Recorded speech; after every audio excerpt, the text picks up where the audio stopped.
Some weddings end with a kiss. This one ended with a death sentence. 600 guests stared as Adrian Voss, Manhattan's most powerful billionaire, stepped back from his bride at the altar. His whisper pierced the silence like a bullet. "My heart belongs to someone else." Elara Quinn, 23, an orphan who had just sold her life to save her family, stood there trembling in her white dress, now as heavy as a shroud. This is the story of a man who buried his heart, and the woman who dared to dig it up, even if it meant death. Watch to the end, like, and comment the name of the city you're watching from. I want to know how far this story has come. The cathedral stretched like a throat waiting to swallow her whole. Elara Quinn stood at the end of the aisle, white roses climbing marble columns on either side, their perfume thick enough to choke on. 600 faces turned toward her, strangers in designer suits and gowns, worth more than her entire childhood. The organ swelled, notes rolling through the vaulted ceiling like distant thunder. She couldn't feel her legs. Her dress weighed 40 pounds. Silk and lace and seed pearls, hand-stitched by women whose names she'd never know.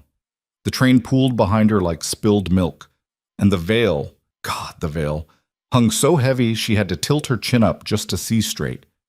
At the altar, Adrian Voss waited. He didn't smile, didn't shift his weight, didn't blink. Just stood there in a black tuxedo cut so sharp it could draw blood, hands clasped in front of him, expression carved from stone. His jaw was a hard line. His eyes, pale gray, almost colorless, tracked her approach with the same clinical detachment a surgeon might give a tumor. Elara's heel caught on the hem. She stumbled, barely caught herself. No one moved to help. She kept walking. The aisle stretched forever. Each step echoed. The roses pressed in from both sides, their thorns hidden beneath perfect petals. Her bouquet trembled in her hands.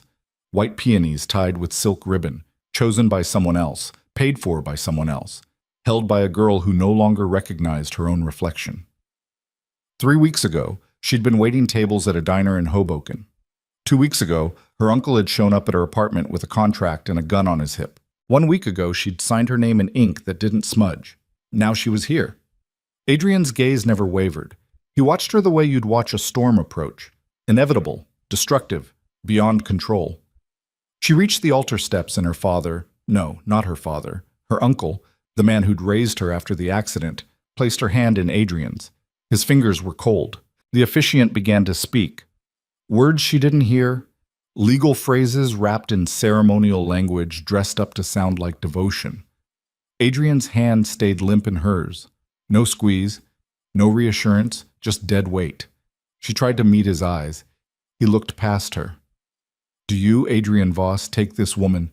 "I do." Flat, mechanical, like confirming a wire transfer. "And do you, Elara Quinn?" Her throat closed. The cathedral spun. Those 600 faces blurred into a single judging mass, waiting for her to break, waiting for proof that she didn't belong here, that this was a mistake, that "I do." Her voice cracked on the second word. The officiant smiled. "Then, by the power vested in me, I now pronounce you husband and wife." He turned to Adrian, still smiling that serene, oblivious smile. "You may kiss your bride." This was it, the moment every girl dreams about. Elara leaned in. She closed her eyes. Her heart hammered against her ribs hard enough to bruise. She could smell his cologne, cedar, and something darker, smoke maybe, or leather. His breath ghosted across her lips. Adrian stepped back. The movement was small, precise, deliberate. 6 inches of space opened between them. Elara's eyes snapped open. Confusion flooded her chest, then humiliation, hot and sharp. Around them, the cathedral held its breath. She could feel the weight of all those eyes pressing down like hands around her throat. Adrian leaned in. For a second, relief flickered. Maybe he'd just hesitated. Maybe... His lips brushed her ear. "My heart belongs to someone else." The words landed like a blade between her ribs. He pulled back, turned to face the crowd. His expression didn't change, still that same stone mask, unreadable, untouchable. But the damage was done. A gasp rippled through the pews, then another. Whispers ignited like brush fire, spreading from row to row, voice to voice, until the whole cathedral buzzed with shock. Elara stood frozen. Her hand shook. The bouquet slipped from her fingers, hit the marble with a wet thud. White petals scattered across the floor like shrapnel. Adrian didn't look at her. He descended the altar steps, shoulders squared, moving with the calm certainty of a man who'd just executed a flawless plan. The crowd parted for him.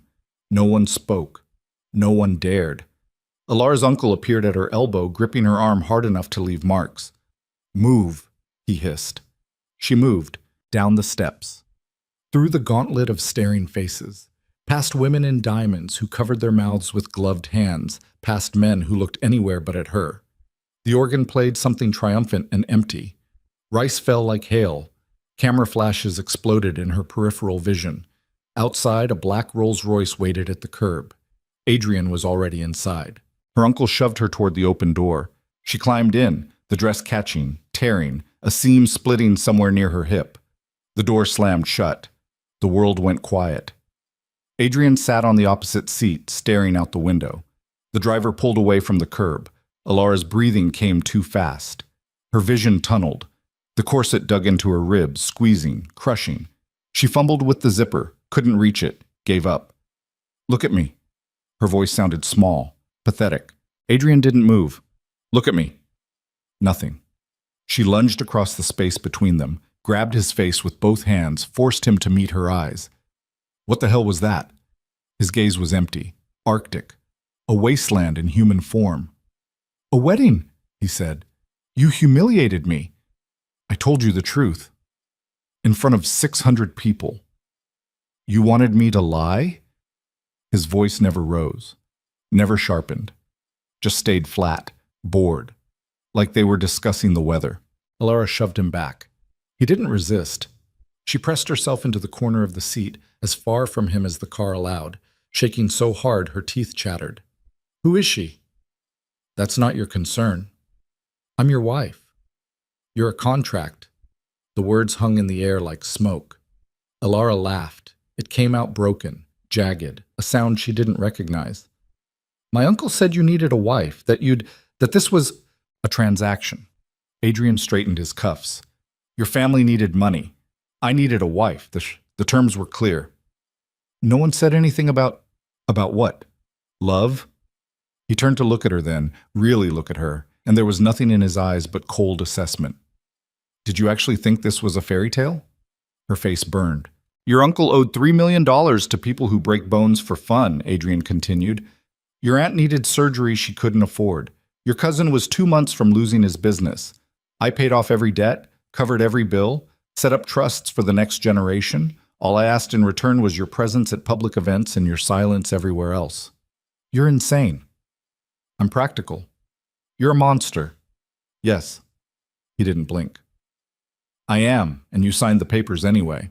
The Rolls-Royce turned onto the highway, heading north out of the city. Rain started to fall, streaking the windows, blurring the lights of Manhattan into a distant smear. Alara closed her eyes. She'd read the contract, all 47 pages. Her uncle had sat across from her at the kitchen table, smoking cigarette after cigarette, while she turned each page with numb fingers. The money was real, the debts were real. The choice wasn't. Sign or watch everyone she loved drown. She'd signed. But somewhere in the back of her mind, she'd let herself hope that maybe Adrian wasn't as cold as the rumors said. That maybe, once they were married, once she proved herself, things would... God, she was an idiot. The car slowed, turned. Gravel crunched under the tires. Alara opened her eyes. They were pulling up to a house. No, not a house. An estate. Iron gates swung open automatically. A long driveway curved through manicured grounds, flanked by oak trees older than the country. The main building loomed ahead, all gray stone and dark windows, a mansion that looked like it had been carved from the bones of something dead. The car stopped. Adrian got out without a word. Alara sat there, still shaking, until the driver opened her door. She climbed out. The rain had stopped, but the air smelled like wet earth and decay. Gravel bit through the thin soles of her heels. The front door stood open. Inside, the foyer stretched up 3 stories. A chandelier hung overhead, crystal and iron, throwing fractured light across marble floors. A grand staircase split in 2 directions. Portraits lined the walls. Stern-faced men and women in old-fashioned clothing, all dead, all watching. A woman appeared from a side hallway.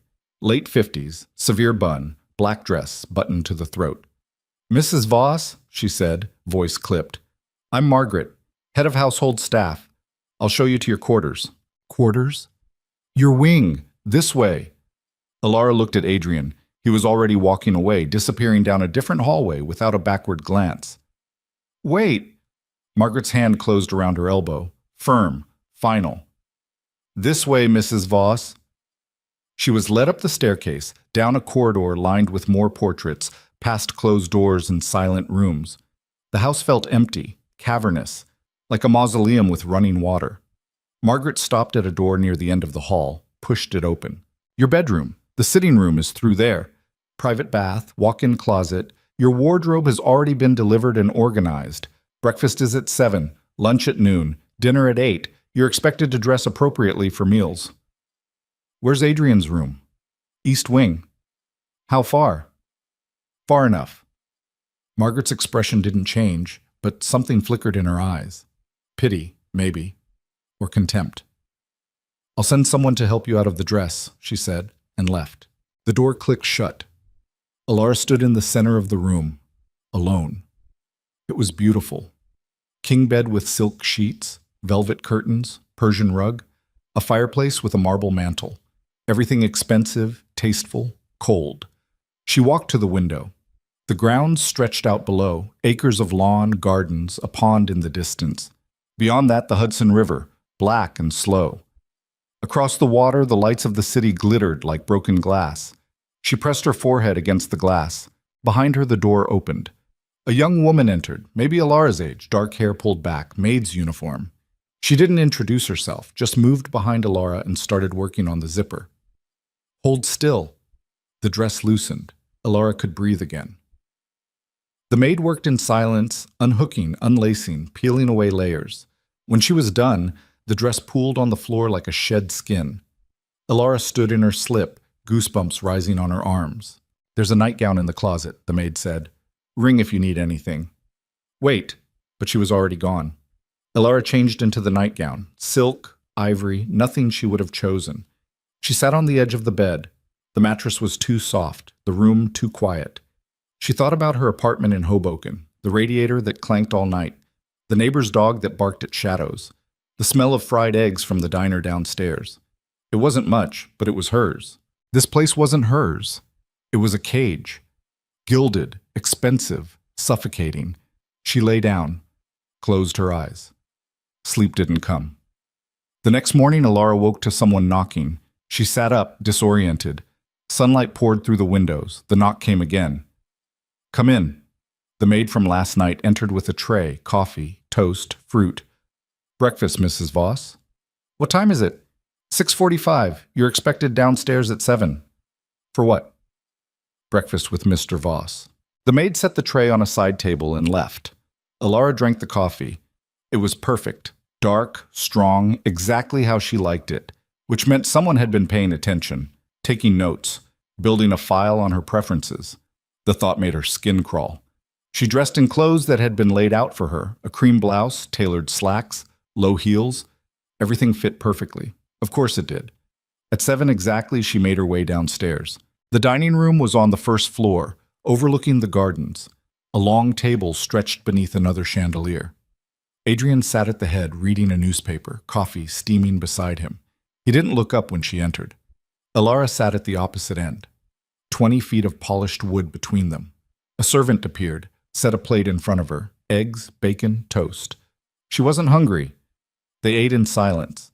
Adrian turned a page, sipped his coffee, checked his watch. Alara pushed food around her plate. Finally, she couldn't stand it. "How long does this last?" He didn't look up. "How long does what last?"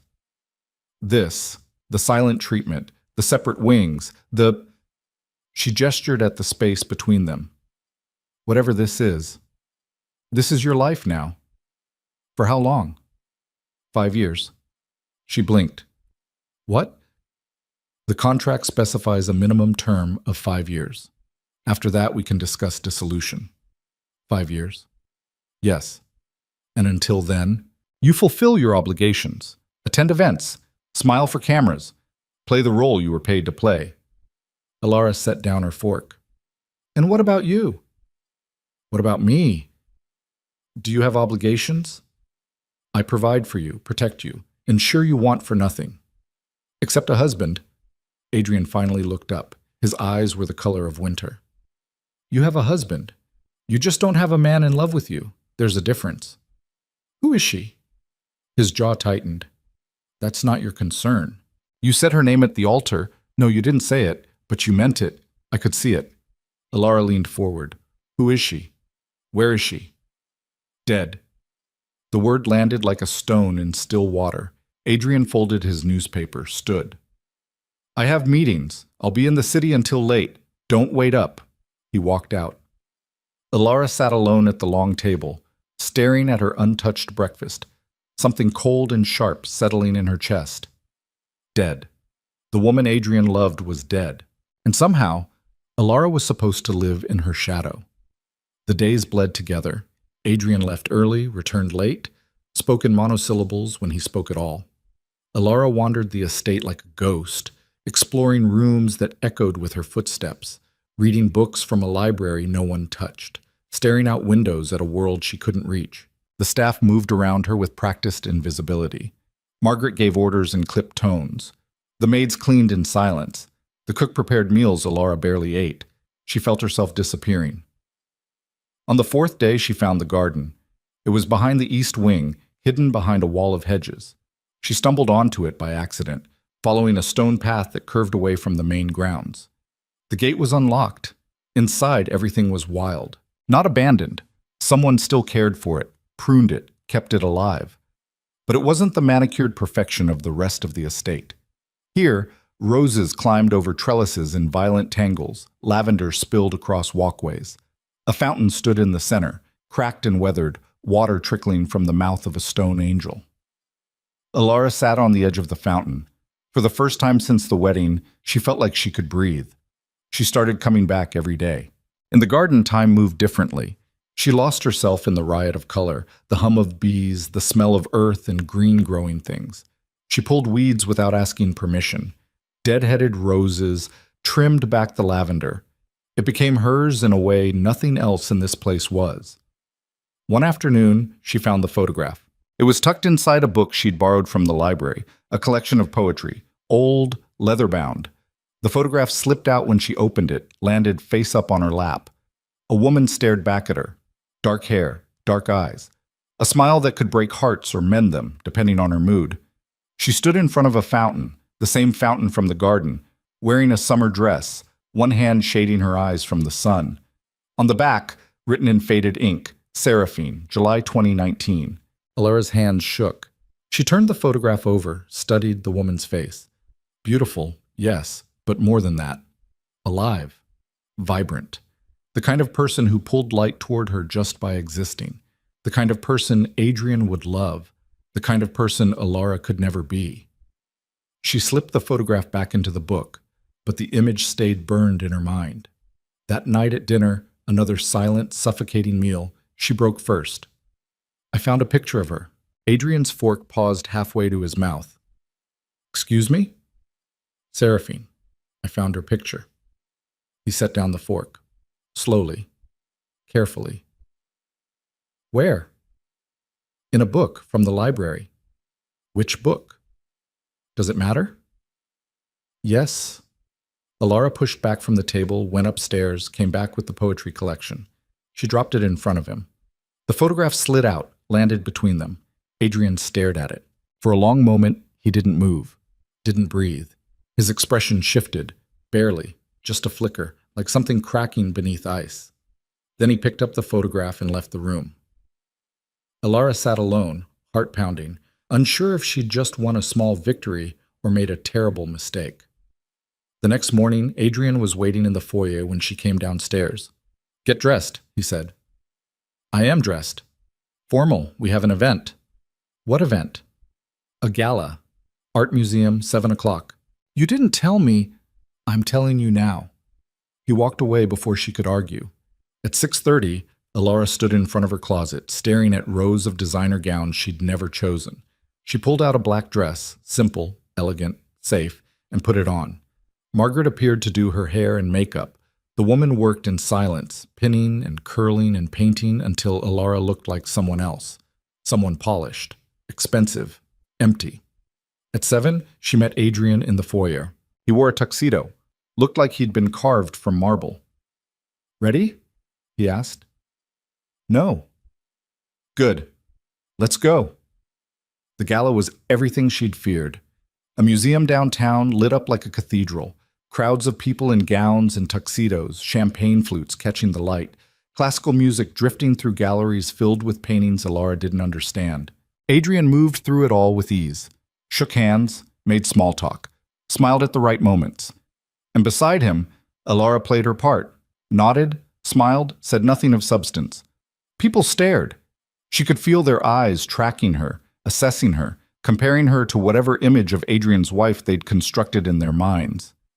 Most looked disappointed. An older woman cornered her near a Rothko. "You're the new Mrs. Voss." "Yes." "Quite a wedding, I heard." Elara's stomach twisted. It was memorable. "I'm sure." The woman sipped her champagne, eyes sharp. "Adrian's first wife was a friend of mine. Lovely girl. Tragic, what happened. I'm sorry, I didn't realize Adrian was—" "Oh, he wasn't. Not legally, but everyone knew." The woman leaned in, voice dropping. "Seraphine was the love of his life. When she died, something in him died too. I'm surprised he remarried at all." "Why did she die?" The words came out before Alara could stop them. The woman's expression shifted. Pity again. Or maybe satisfaction. "He didn't tell you?" "No?" "Perhaps you should ask him." She walked away, leaving Alara standing alone in front of a painting full of angry red squares. The drive home was silent. Adrian stared out the window. Alara stared at her hands. When they pulled up to the estate, she spoke before he could escape. "How did she die?" Adrian's hand froze on the door handle. "Car accident," he said. 5 years ago." "Were you—" "I was driving." The words punched the air from her lungs. Adrian opened the door, stepped out into the night. Alara sat in the car, alone, while everything she thought she understood shattered and rearranged itself into something darker. He blamed himself. That's why he wouldn't love again, wouldn't risk it. Because loving Seraphine had killed her, and Adrian Voss, ruthless, untouchable, carved from stone, couldn't survive that guilt a second time. She found him 2 hours later in his study. The door was open. He sat behind a massive desk, staring at a glass of whiskey he hadn't touched. Alara stepped inside. "You weren't responsible." He didn't look up. "You don't know that. Car accidents happen. Not to me. I'm careful. I plan. I control variables." His voice stayed flat, but something underneath it vibrated like a plucked wire. "She wanted to go to dinner. I was tired. We argued. I drove angry. There was rain. A truck ran a red light. I swerved. We hit a barrier. The passenger side took the impact. That's not—" "She died in my arms while I waited for paramedics who came too late." Alara's throat closed. Adrian finally looked at her. "I don't need your pity, and I don't want your comfort. I want you to understand why this—" he gestured between them— "will never be more than what it is. A contract, an arrangement, nothing else." "I understand," Alara said quietly. "Good." She turned to leave. "But I'm not her." Adrian's eyes sharpened. "I'm not Seraphine, and you're not the man you were 5 years ago, so maybe—" She hesitated. "Maybe you're not as good at controlling variables as you think." She left before he could respond. That night, lying in bed, Alara made a decision. She wouldn't try to replace Seraphine, wouldn't compete with a ghost, wouldn't beg Adrian to love her. But she wouldn't disappear either. She'd survive, adapt, find a way to exist in this cold, beautiful prison. And maybe, she'd find a way to remind Adrian Voss what it felt like to be human. The next morning, she started with the staff. Margaret first. Alara found her in the kitchen, reviewing menus with the cook. "Good morning, Margaret." The older woman looked up, surprised. "Mrs. Voss, do you need something?" "I wanted to thank you for everything. I know this situation is unusual, but you've been professional and kind, and I appreciate it." Margaret blinked. I'm just doing my job. Then you're very good at it. A pause. Then, barely perceptible, Margaret's expression softened. Thank you, Mrs. Voss. Alara moved on to the maids. Learned their names, Sophie, Claire, Anna, asked about their lives, listened when they answered. She helped the cook prep vegetables, carried linens to the laundry, pulled weeds in the garden until her hands blistered. The staff didn't know what to make of her at first, but slowly things shifted. Sophie started smiling when Alara walked into a room. Claire asked her opinion on flower arrangements. Anna brought her tea without being asked. The house felt less like a mausoleum, Adrian noticed. She could tell by the way he watched her at dinner, silent, assessing, like he was trying to solve an equation that didn't add up. One evening, he spoke. You've been busy. I don't like being idle. The staff aren't your friends. Why not? Because you're their employer. You're their employer, I'm just here. Adrian's jaw tightened. You're making them uncomfortable. They don't seem uncomfortable. They're being polite. Maybe you should try it sometime. The words came out sharper than she intended. Adrian set down his fork, stood. I have calls to make. He left. Alara finished her meal alone, a small, dangerous satisfaction curling in her chest. She was getting to him. Just a little. Just enough. 2 weeks later, everything changed. They were driving back from another event, a charity dinner where Alara had smiled until her face hurt, and Adrian had donated enough money to buy a small country. The highway was empty. Rain drummed against the windshield. The driver navigated carefully, wipers cutting arcs through the downpour. Alara leaned her head against the window, eyes closed. Then, headlights. Blinding. Too close. A black sedan swerved into their lane. The driver shouted, yanked the wheel. The Rolls-Royce spun. Tires screamed. Alara's head cracked against the window. Glass exploded. Metal shrieked. The world flipped.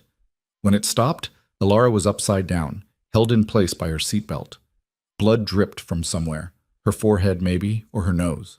Everything hurt. Adrian! Her voice came out broken. Don't move! He was beside her, already unbuckling, dropping to the roof of the overturned car.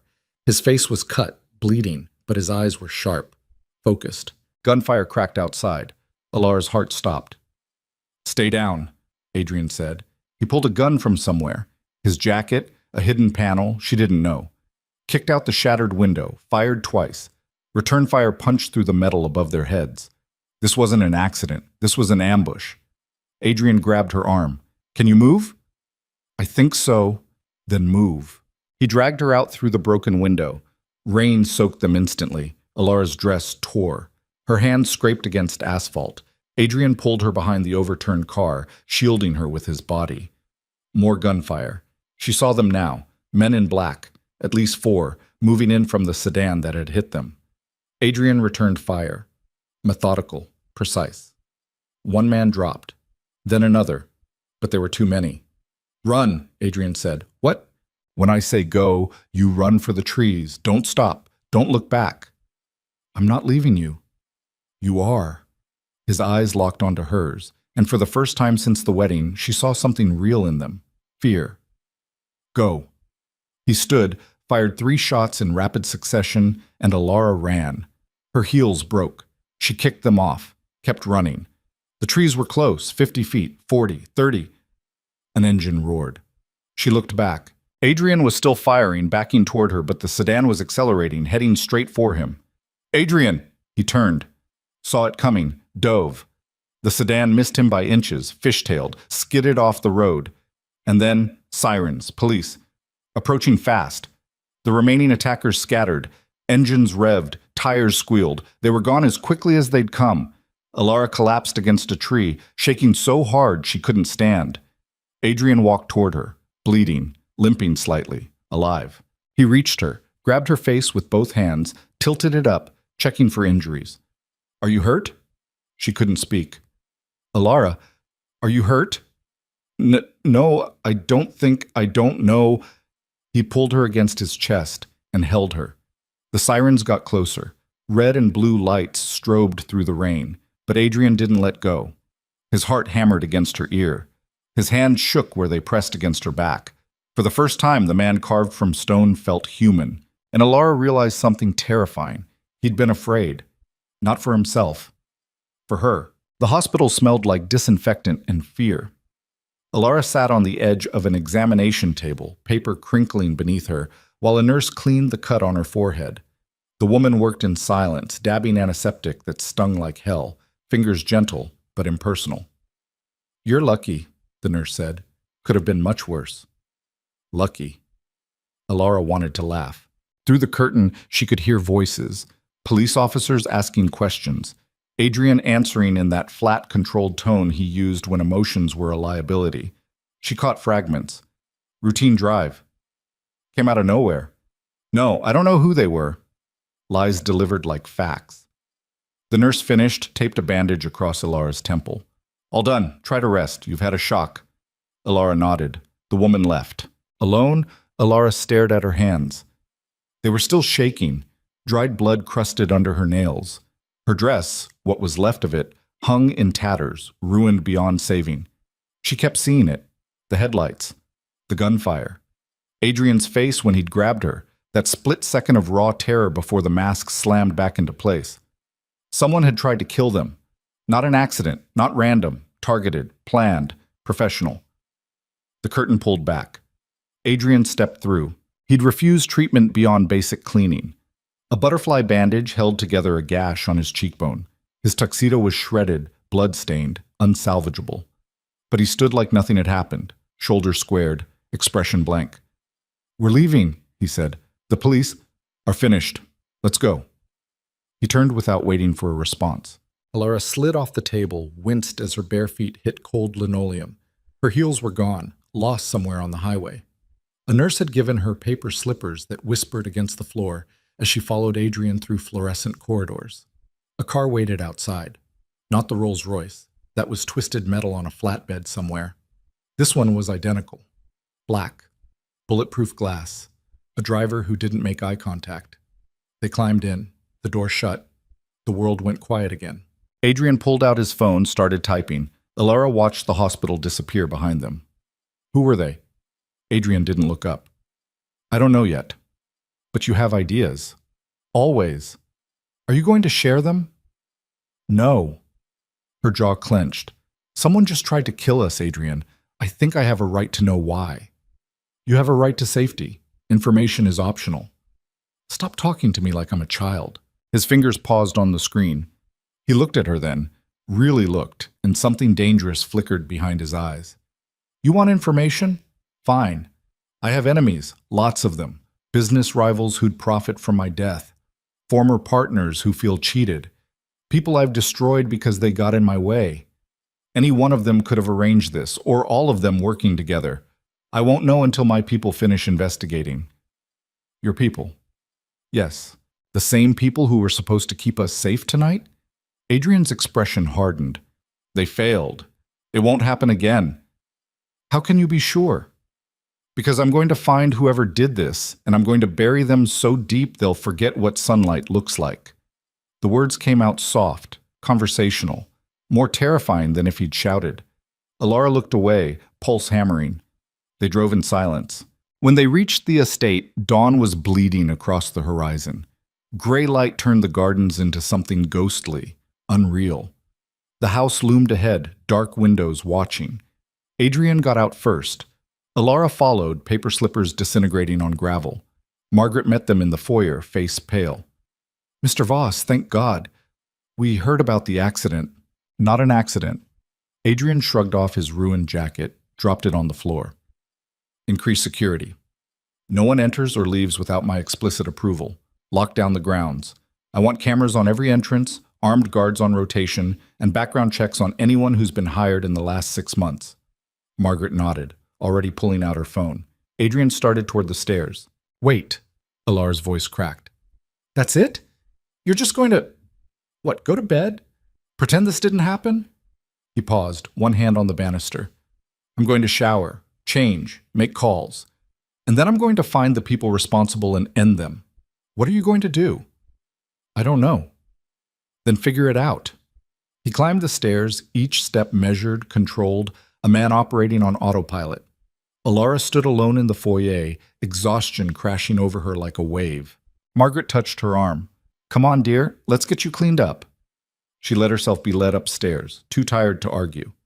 In her room, Margaret helped her out of the destroyed dress, started a bath, left her alone with a promise to bring tea. Alara sank into hot water that turned pink with blood. Not hers, she realized. Adrian's. From when he'd held her. She closed her eyes, tried not to think about the way his hands had shaken. When she finally climbed out, Margaret had left clothes on the bed. Soft things. Comfortable. A cashmere sweater and leggings that felt like safety. Alara dressed, sat by the window, watched the sun climb higher, couldn't sleep. Around noon, there was a knock. "Come in." Sophie entered with a tray. "Lunch, Mrs. Voss. Margaret thought you might not come down." She was right. Sophie set the tray on the side table. Soup, bread, tea. Simple food that smelled like comfort. "Is he eating?" Alara asked. Sophie hesitated. "Mr. Voss is in his study. He's had coffee, that's all." "Of course."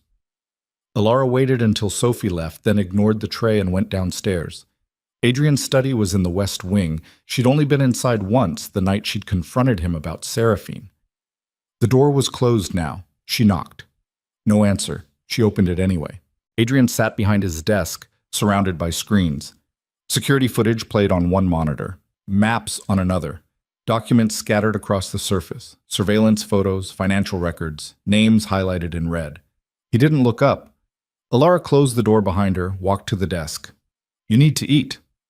"Later." "It's been 12 hours." "I said later."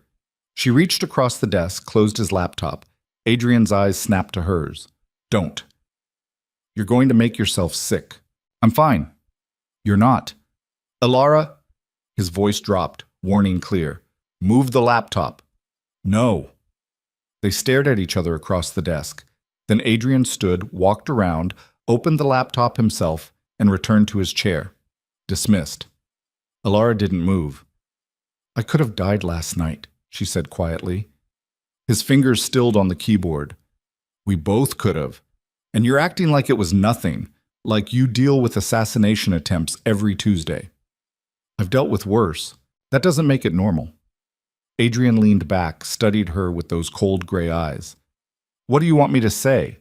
That I'm sorry you were put in danger? I am. That I wish you hadn't been there, obviously, but wishing changes nothing. Action does. So you're going to work yourself to death finding whoever did this, if that's what it takes. And what about me? What about you? What am I supposed to do? Sit in my room? Pretend everything's fine? Wait for the next attack? You're supposed to stay safe. I don't feel safe." Something shifted in his expression, barely visible, like a crack in ice. "You are," he said. "I'll make sure of it." "How?" "By eliminating the threat.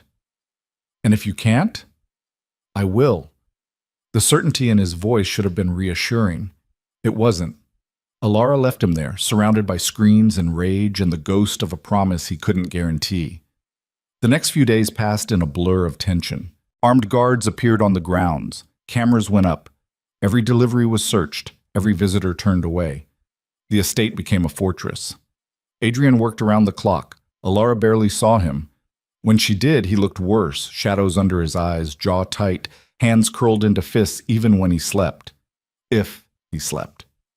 She tried to keep herself occupied, helped in the garden, talked to the staff, read books she couldn't focus on, but the fear sat in her chest like a stone. On the fourth day, Margaret found her in the library. "Mrs. Voss, you have a visitor." Alara looked up. "I thought no one was allowed." "Mr. Voss approved it. Your uncle is here." Her stomach dropped. She hadn't spoken to him since the wedding, hadn't wanted to. The man had sold her like livestock, and she'd been too desperate to refuse. But curiosity won. She followed Margaret to the sitting room. Her uncle stood by the window, hands in his pockets, looking uncomfortable. He was a big man, heavy shoulders, thick neck, the kind of presence that took up space. But here, in Adrian's house, he looked small. "Alara." He turned when she entered. "Jesus, you look like hell." "Nice to see you too." He had the decency to look ashamed. "I heard about the attack. Wanted to make sure you were okay." I'm alive. That's not the same thing. She crossed her arms. What do you want? He sighed, rubbed his face. Look, I know you're angry. Angry? I'm furious. You sold me to a stranger, lied about what this marriage would be, and now someone's trying to kill me. So yeah, angry doesn't quite cover it. I didn't lie. I told you it was a business arrangement. You told me he needed a wife. You made it sound like maybe there was a chance for something real. Not this. She gestured around. Prison with good furniture. Her uncle's jaw worked. I did what I had to do. Your aunt was dying. Your cousin was drowning. We were out of options. So you traded me. I saved the family by sacrificing me. They stared at each other. Finally, her uncle looked away. I came to tell you something. There's talk in the city. People saying the attack wasn't random. I know that. They're saying it was the Kozlov family. Alara went still. Who? Russian syndicate. Adrian did business with them years ago. Things went bad. He destroyed their operation, cost them hundreds of millions. They've been looking for payback ever since. Why are you telling me this? Because if it's them, this isn't over. They don't give up. They don't forgive. And they'll keep coming until Adrian's dead. Fear spiked through her chest.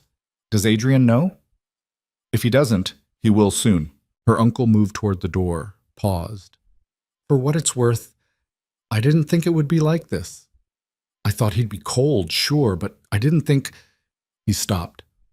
I'm sorry, Alara, I really am. He left. Alara stood alone, her uncle's words echoing in her head. The Kozlov family. Russian syndicate. Payback. She found Adrian in his study again, still surrounded by screens. We need to talk. He glanced up. I'm busy. My uncle was here. That got his attention. Adrian closed the laptop. What did he want? To warn me.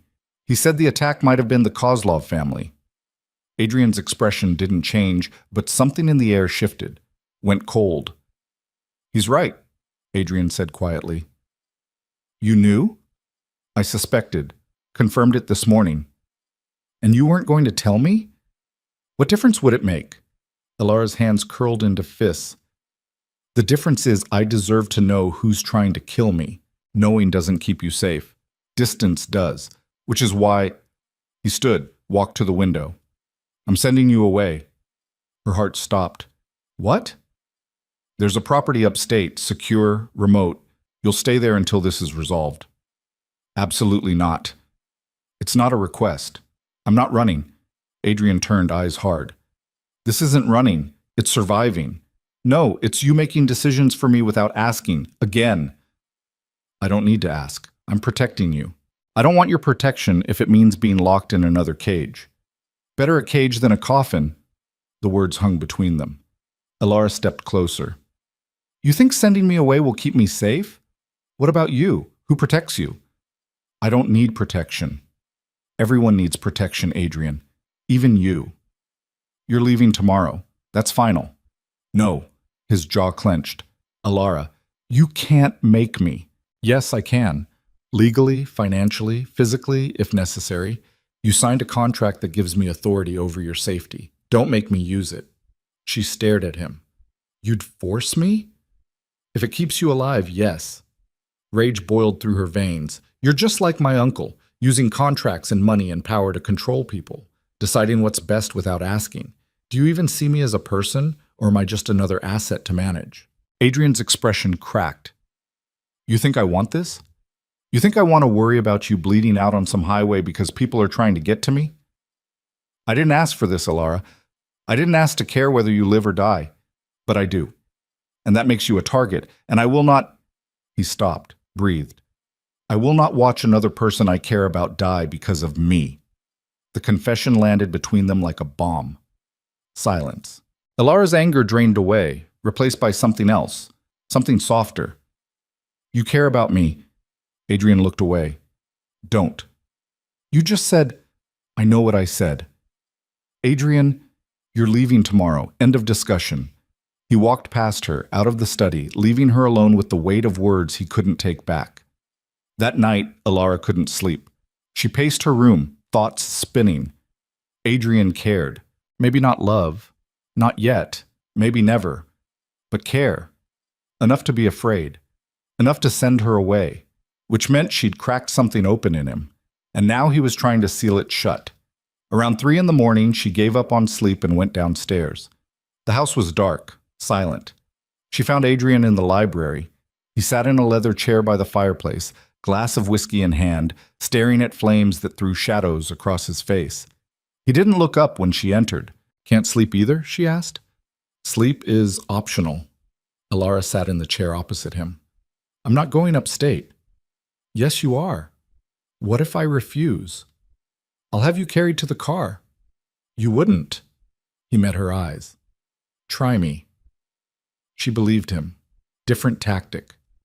"Tell me about her. Seraphine." Adrian's grip tightened on the glass. "No." "Why not?" "Because it's not your business. You loved her. You blame yourself for her death. You've built your entire life around not feeling anything again. That makes it my business. It makes it ancient history." "Does it?" Alara leaned forward. "Because from where I'm sitting, you're still living in that car crash.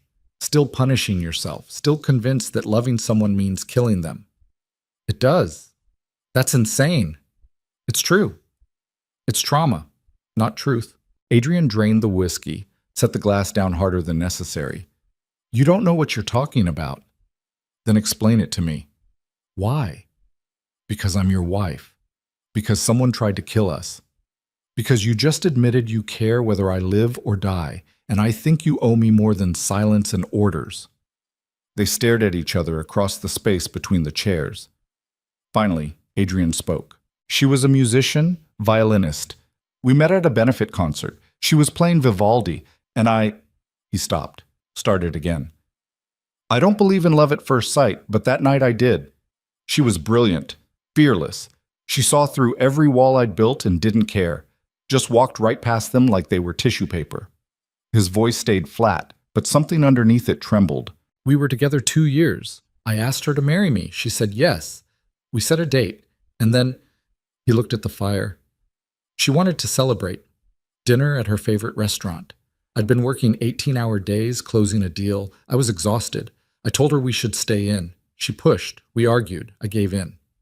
Alara's chest tightened. "It was raining. Roads were slick. We were 10 minutes from the restaurant when a truck ran a red light. I saw it coming, swerved, hit a concrete barrier. Her side took the impact. Door caved in, glass everywhere. She was..." His hands curled into fists. "She was conscious for a while, long enough to look at me, long enough to say my name. Then she stopped breathing, and I couldn't. I tried CPR, but I couldn't..." He stopped. Silence swallowed the room. Alara's throat burned. "I'm sorry.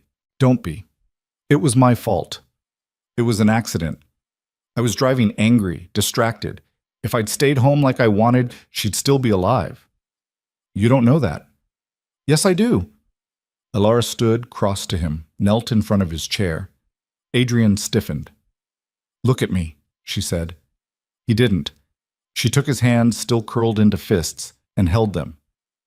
"You're not a god, Adrian. You can't control everything. Trucks run red lights. People die. It's horrible and unfair and not your fault. You weren't there." "No, but I'm here now.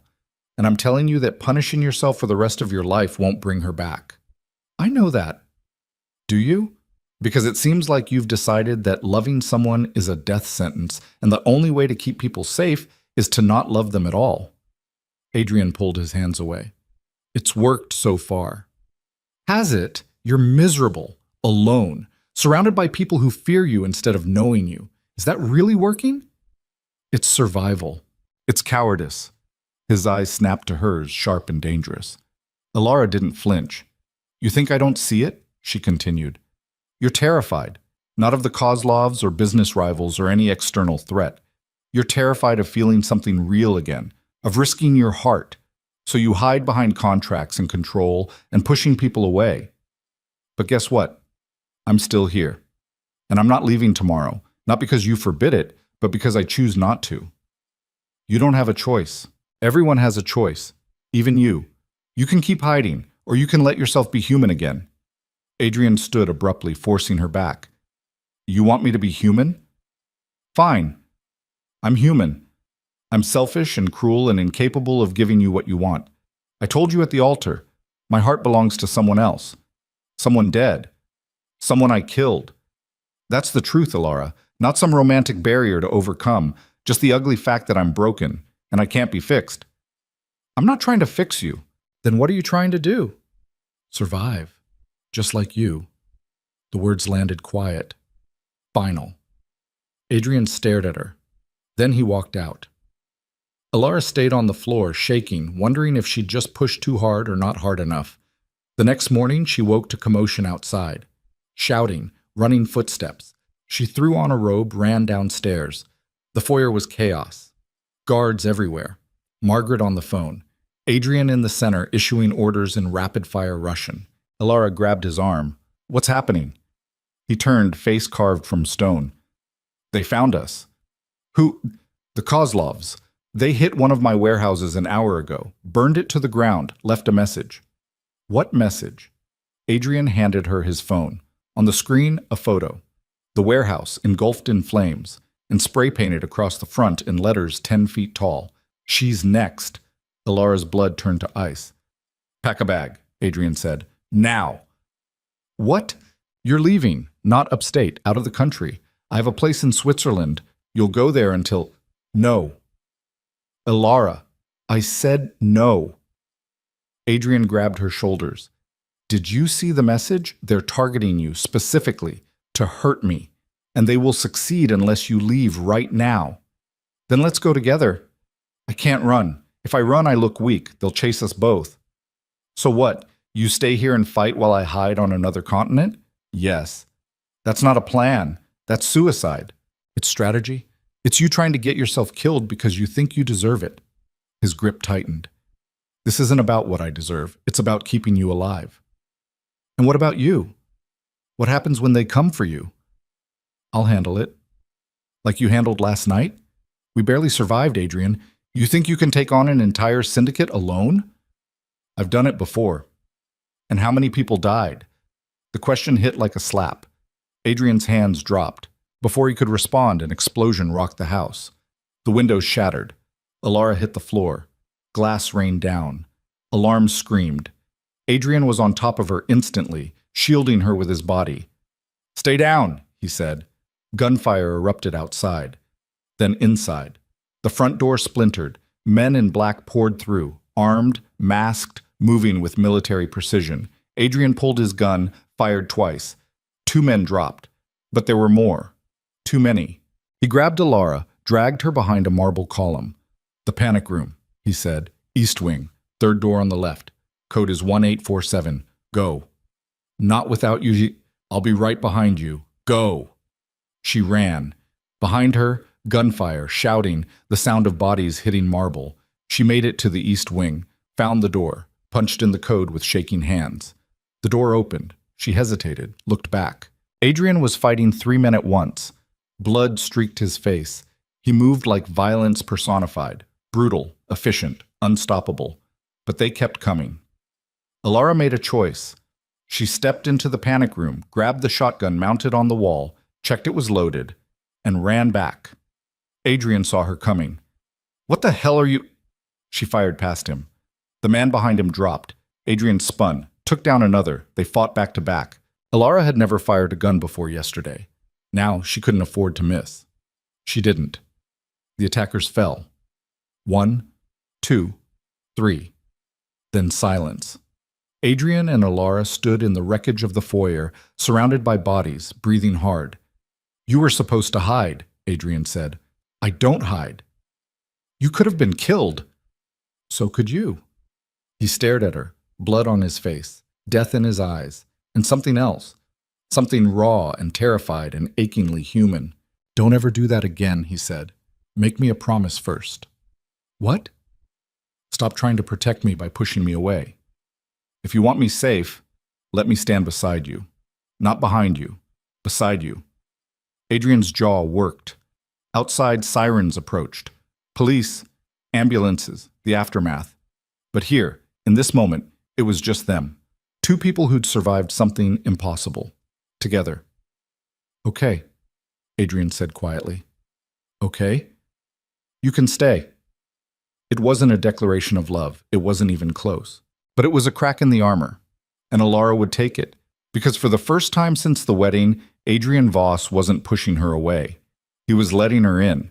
Just a little. Just enough. The police took hours.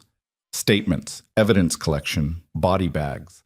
Alara sat in the library, wrapped in a blanket someone had given her, watching through the window as crime scene techs photographed blood spatter and cataloged shell casings. 8 attackers, all dead. 0 casualties on their side, though 3 guards were injured, 1 seriously. Adrian had disappeared somewhere to make calls. Margaret brought tea Alara didn't drink. Finally, around sunset, the police left. Adrian found her still in the library. He'd cleaned up, changed clothes, looked almost normal except for the cuts on his face and the darkness in his eyes. "We need to leave," he said. "I thought I could stay." "You can, just not here. The house isn't secure anymore." "Where then?" "I have a building in the city, penthouse, top 3 floors, better security. We'll go there tonight." Alara nodded. They packed in silence. An hour later, they were in another black car driving south toward Manhattan. The city rose ahead of them, lights beginning to glow as dusk settled. Adrian stared out the window. Alara watched him. "What happens now?" she asked. "Now I end this." "How?" "By doing what I should have done 5 years ago. I'm going to find Dmitry Kozlov, and I'm going to offer him a deal." "What kind of deal?" Adrian's eyes met hers, cold, final. "His life for yours." And Alara realized the point of no return had arrived. Not for her, for him. Adrian Voss was about to walk into hell, and this time he wasn't planning to walk back out. The penthouse occupied the top 3 floors of a building that looked like it had been designed to intimidate. All steel and glass and sharp angles, thrusting up from midtown Manhattan like a blade. Adrian owned the entire structure. 48 floors of corporate offices, luxury apartments, and enough security to guard a small nation. The elevator required a key card and retinal scan. Alara stood beside Adrian as they rose, watching the numbers climb. Her ears popped. The city fell away beneath them, light spreading out like a circuit board. When the doors opened, she stepped into a space that felt more like a museum than a home. Floor-to-ceiling windows on 3 sides, white marble floors, minimalist furniture in shades of gray and black, art on the walls, originals, probably worth more than most people earned in a lifetime.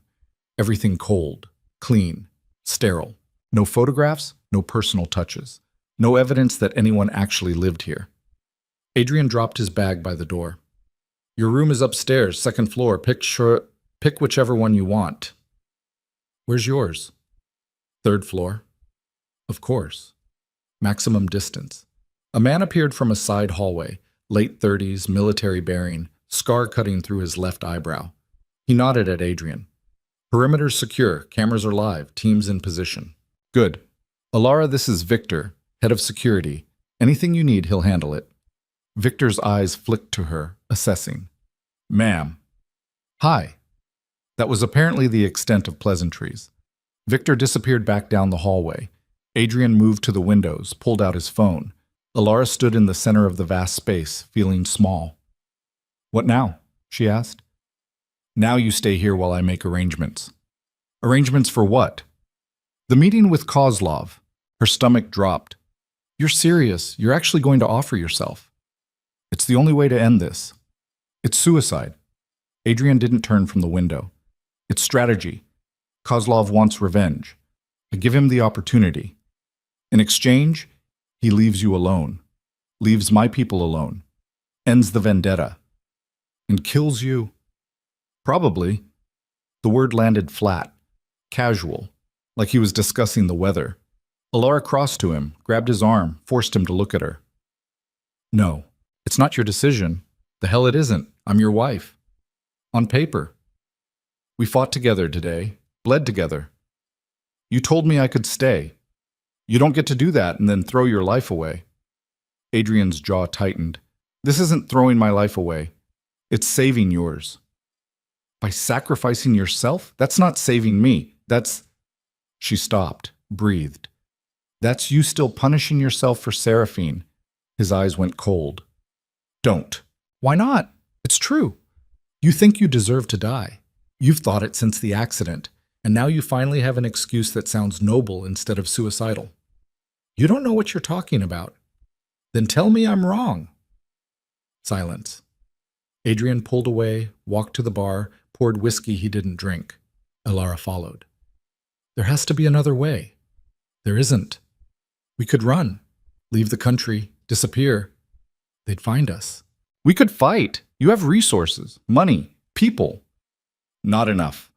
The Kozlovs have been building power for decades. I'd be starting a war I can't win. So you're just giving up. I'm being realistic. Elara wanted to scream, wanted to shake him, wanted to do something that would crack through the wall he'd rebuilt around himself. Instead, she said quietly, "What about me?" Adrian looked at her. "If you die, what happens to me? The contract ends. The protection ends. I go back to being nobody, alone, waiting tables in Hoboken, except now I'm a widow of a man the Kozlovs hated. You think they'll just forget about me? Leave me alone?" Something flickered across his face. "Victor will set you up," Adrian said. "New identity, new life, somewhere far from here." "I don't want a new life. I want this one. This one gets you killed. Then we die together."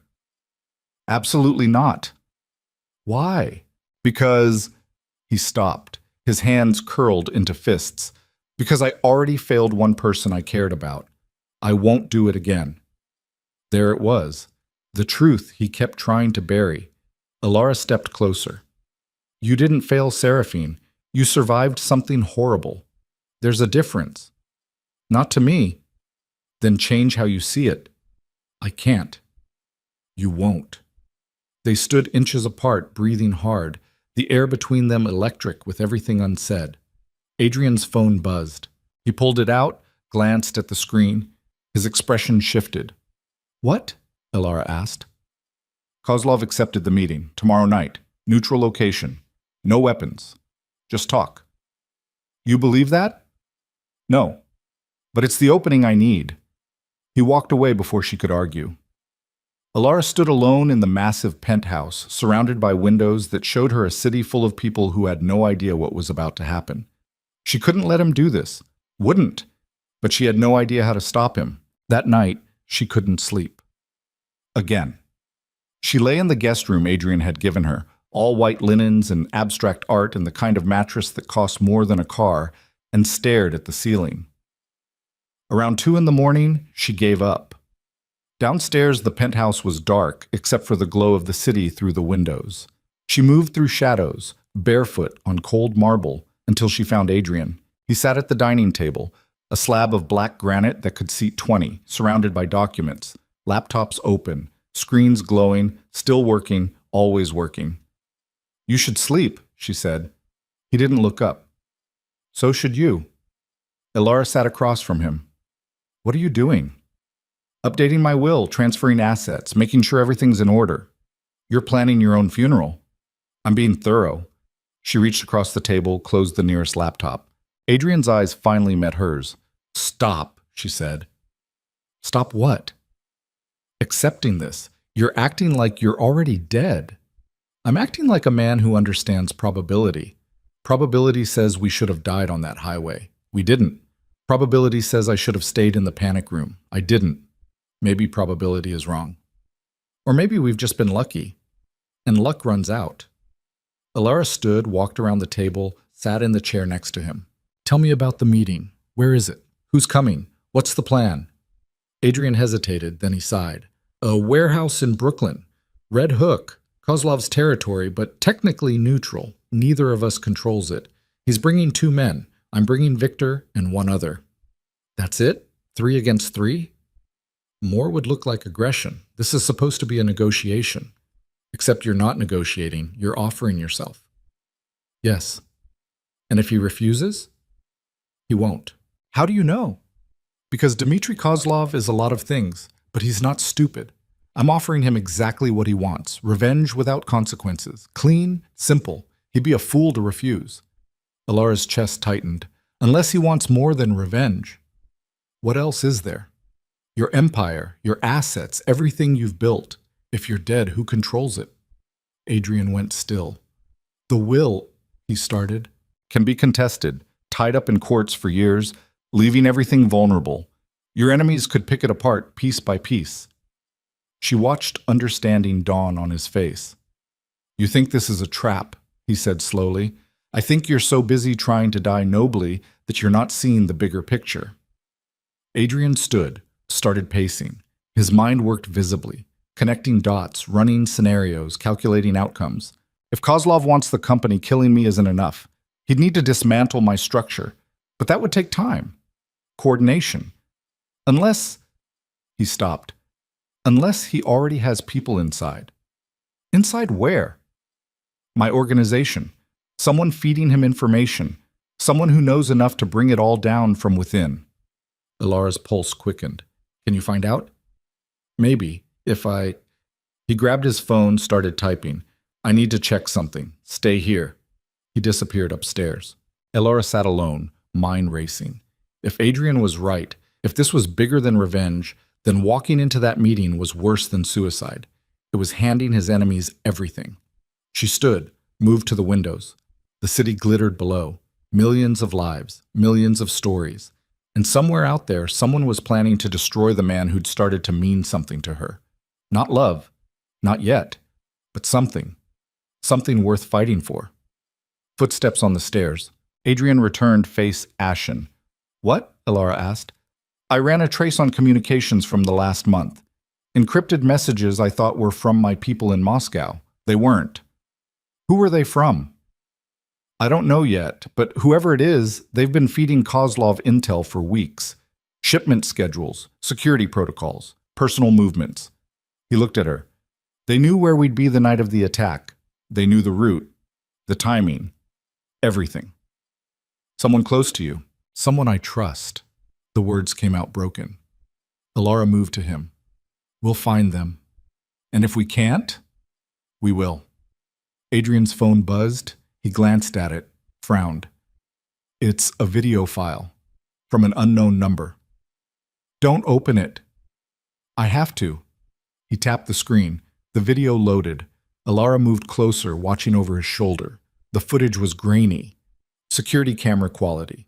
A warehouse somewhere. Concrete floors, exposed beams, harsh fluorescent lighting. A man sat tied to a chair in the center of the frame. Ilara's blood went cold. She recognized him. Victor, Adrian's head of security, the man who'd greeted them when they arrived, the man Adrian trusted with his life. On screen, Victor was beaten, bloody, head hanging. Then someone walked into frame, tall, broad, graying hair, wearing an expensive suit. He circled Victor like a predator. Adrian Voss, the man said in Russian-accented English. By now you know we have your man, and you know this is bigger than revenge. Much bigger. He pulled out a knife. Adrian's grip on the phone tightened. You took everything from me, the man continued. My business, my reputation, my brother. And you thought you could walk away, build your empire on the bones of mine.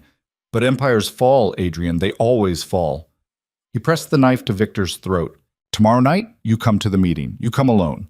No weapons, no tricks. And you sign over everything, every asset, every company, every account. You give me your empire or I start killing everyone you've ever cared about, starting with this one. The knife bit into skin. Blood welled. Victor didn't make a sound. You have 24 hours, clock's ticking. The video ended. Adrian stood frozen, phone still in his hand. Ilara's mind spun. They're going to kill him. Yes, we have to. There's nothing we can do. It's a power play. They want me to know they can reach anyone, anytime. So what? You just let Victor die? No. I go to the meeting, sign what they want, buy time to find the mole and destroy them from inside. And then what? You think they'll let you live after you give them everything? Adrian's laugh was hollow. Of course not, but at least everyone else survives. He turned to walk away. Ilara grabbed his arm. Stop trying to save everyone by sacrificing yourself. It's the only move I have left. No, it's the only move you can see. Because you're so buried in guilt and self-hatred that you've convinced yourself you're supposed to die. But you're wrong, Adrian. You're not supposed to die. You're supposed to fight. I've been fighting my whole life. Then fight smarter. They stared at each other. Finally, Adrian pulled away. Get some sleep. Tomorrow's going to be hell. He left her standing alone in the dark. Alara didn't sleep. Instead, she sat at the dining table, opened one of Adrian's laptops, and started searching. If there was a mole, there was evidence. Communication records. Financial transactions. Something that would point to who'd betrayed them. She wasn't a hacker, wasn't a detective, but she was desperate. Hours passed. The sky outside shifted from black to gray to pale blue. And then she found it. A single email thread buried in archived files. Between Adrian's financial advisor, a man named Marcus Chen, and an encrypted address. The messages were vague, coded, but the pattern was clear. Marcus had been feeding information to someone for months, and the most recent message, sent 2 days ago, package delivered, final phase begins tomorrow. Alara's hands shook. Marcus Chen. She pulled up his file. Late 40s. Harvard MBA. 15 years with Adrian's company. Married. 2 kids. Clean record. Perfect cover. She grabbed her phone, called Adrian. He answered on the first ring.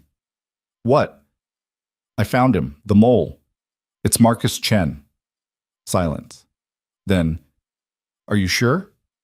I'm looking at the emails right now. He's been selling you out for months. More silence. Where are you? Adrian asked. Downstairs, your laptop. Don't touch anything else. I'm coming down. He appeared 30 seconds later, dressed but disheveled, like he hadn't slept either. Alara showed him the screen. Adrian read in silence. His expression didn't change, but something in his eyes went dead. Marcus, he said quietly, do you know why? No, but I'm going to find out. He pulled out his phone, made a call. Bring Marcus Chen to the penthouse, now. I don't care where he is or what he's doing. Bring him. He hung up, looked at Alara. Go upstairs. No. Alara, I found him. I'm staying. Adrian's jaw clenched, but he didn't argue. 20 minutes later, the elevator doors opened. 2 guards walked in, flanking a man in a business suit. Marcus Chen looked confused, annoyed. Adrian, what the hell? It's 6 in the morning. I was sleeping. Sit down. The tone stopped him cold. Marcus's eyes darted between Adrian and the guards. What's going on? I said sit. Marcus sat. Adrian stood over him, hands in his pockets, casual, controlled, terrifying. How long? Adrian asked. How long what? How long have you been working for Kozlov? The color drained from Marcus's face. I'm not. Adrian nodded at the laptop. One of the guards turned it around, showed Marcus the screen. His own email stared back at him. Marcus went very still. I trusted you, Adrian said, voice flat, empty.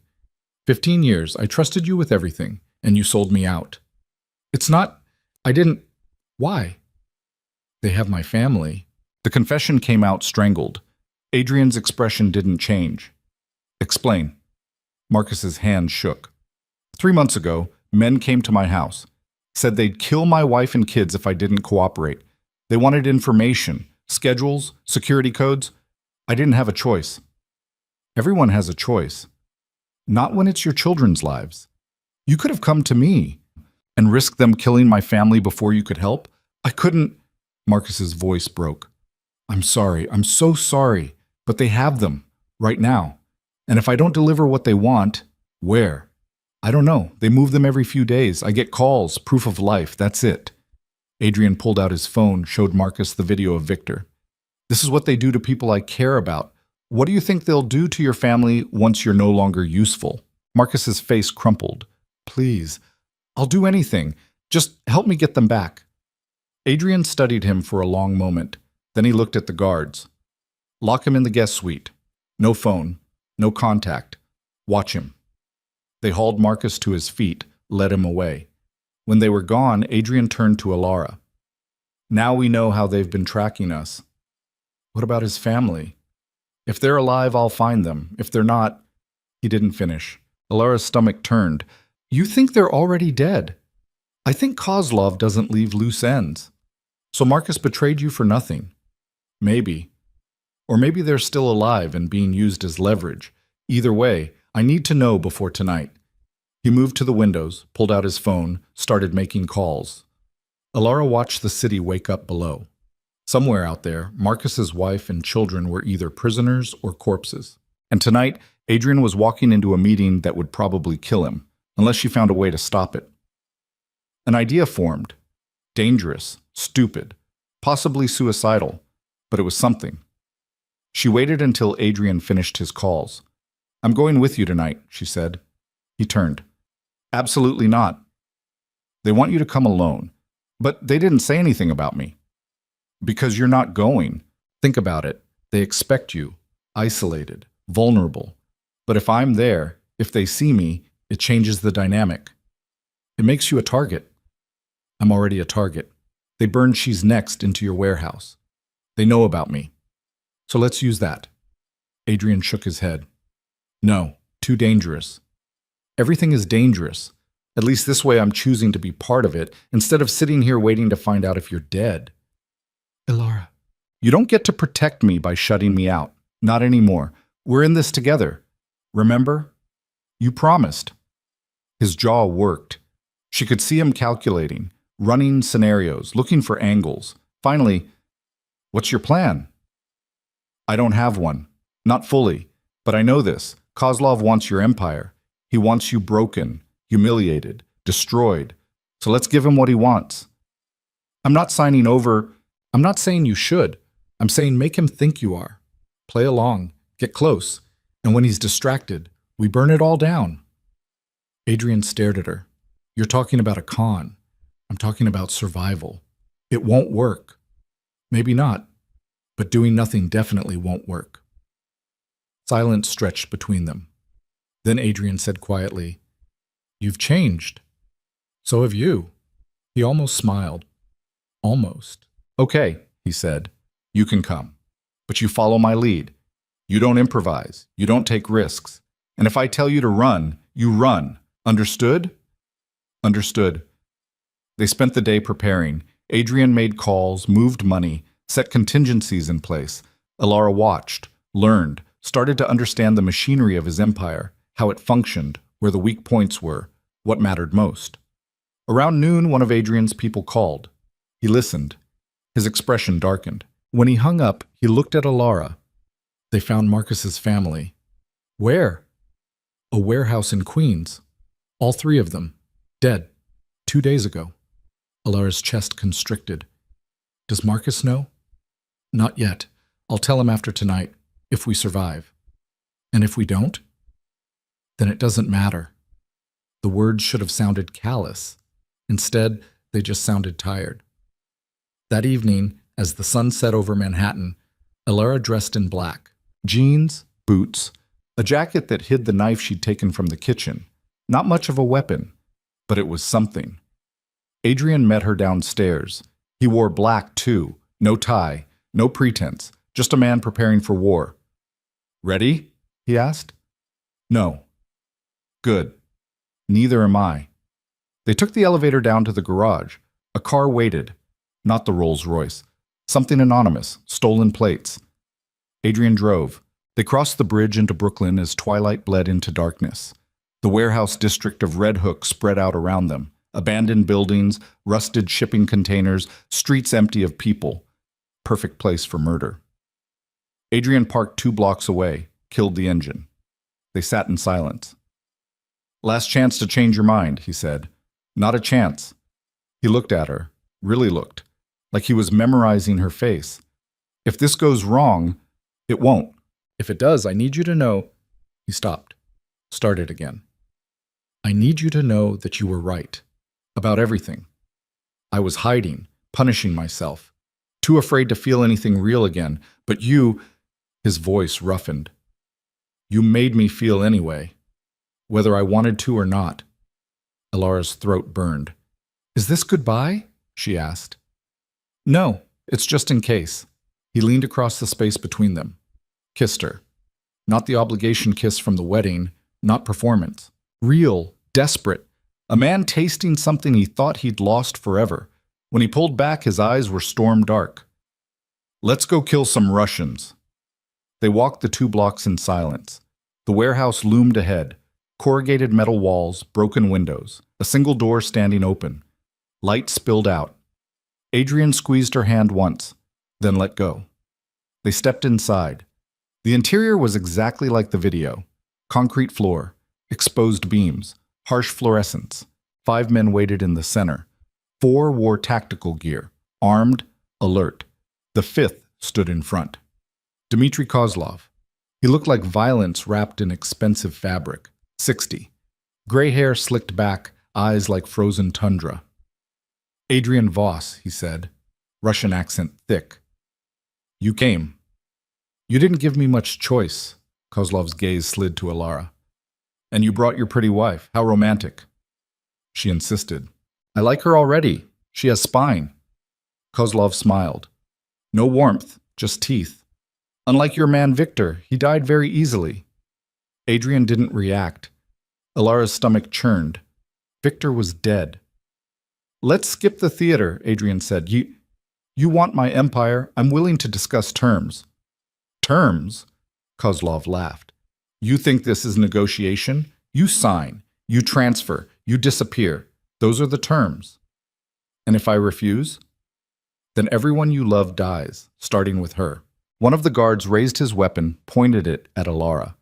Adrian moved in front of her. She's not part of this. She became part of this when she married you. Kozlov pulled a tablet from his jacket, held it out. Here. Transfer authorizations. Already prepared. All you have to do is sign. Adrian didn't move. Or I put a bullet in her right now. Your choice. Alara's heart hammered. This was it. The moment everything fell apart or came together. Adrian took the tablet, looked at the screen, then looked at Kozlov. You killed Marcus's family. Kozlov shrugged. They were leverage, no longer necessary. And Victor? He knew too much. What about me? After I sign, what happens then? That depends. On what? On how cooperative you are. Adrian's finger hovered over the signature line. Alara held her breath. Then Adrian smiled. Cold, sharp, deadly. Here's the thing, Dmitri. I'm not signing anything. Kozlov's expression shifted. Then she dies. No, she doesn't. Because your man with the gun, he works for me. The guard holding the weapon blinked, then lowered it and pointed it at Kozlov. Chaos erupted. The other 3 guards moved. Adrian moved faster. He pulled a gun from somewhere, hidden at his back, and fired twice. 2 guards dropped. The 3rd lunged at Alara. She stumbled back, pulled the knife, slashed wildly, caught him across the arm. He roared, grabbed her throat. Then his head snapped back. Adrian had shot him. The guard crumpled. Alara gasped for air. Kozlov stood frozen, surrounded by bodies, the turncoat guard's weapon pressed to his spine. Adrian walked over, calm, controlled. You made a mistake, Dmitri. You assumed I'd come here helpless. But I've been planning this since the moment you sent that video. You... How? Your man Ivan? Adrian nodded at the guard holding the gun. He's been mine for 3 years, deep cover, waiting for exactly this moment. Kozlov's face twisted with rage. You think you've won? I have armies. Had, past tense. While you were busy setting this trap, my people were dismantling your entire operation, every warehouse, every account, every contact. By morning, you'll have nothing. You're bluffing. Adrian pulled out his phone, showed him the screen. Live feeds. Raids in progress. Buildings burning. Money moving. Kozlov's empire collapsing in real time. His face went white. You destroyed me, he whispered. No, you destroyed yourself. I just lit the match. Adrian raised his gun. Wait. The shot echoed through the warehouse. Kozlov fell. Silence.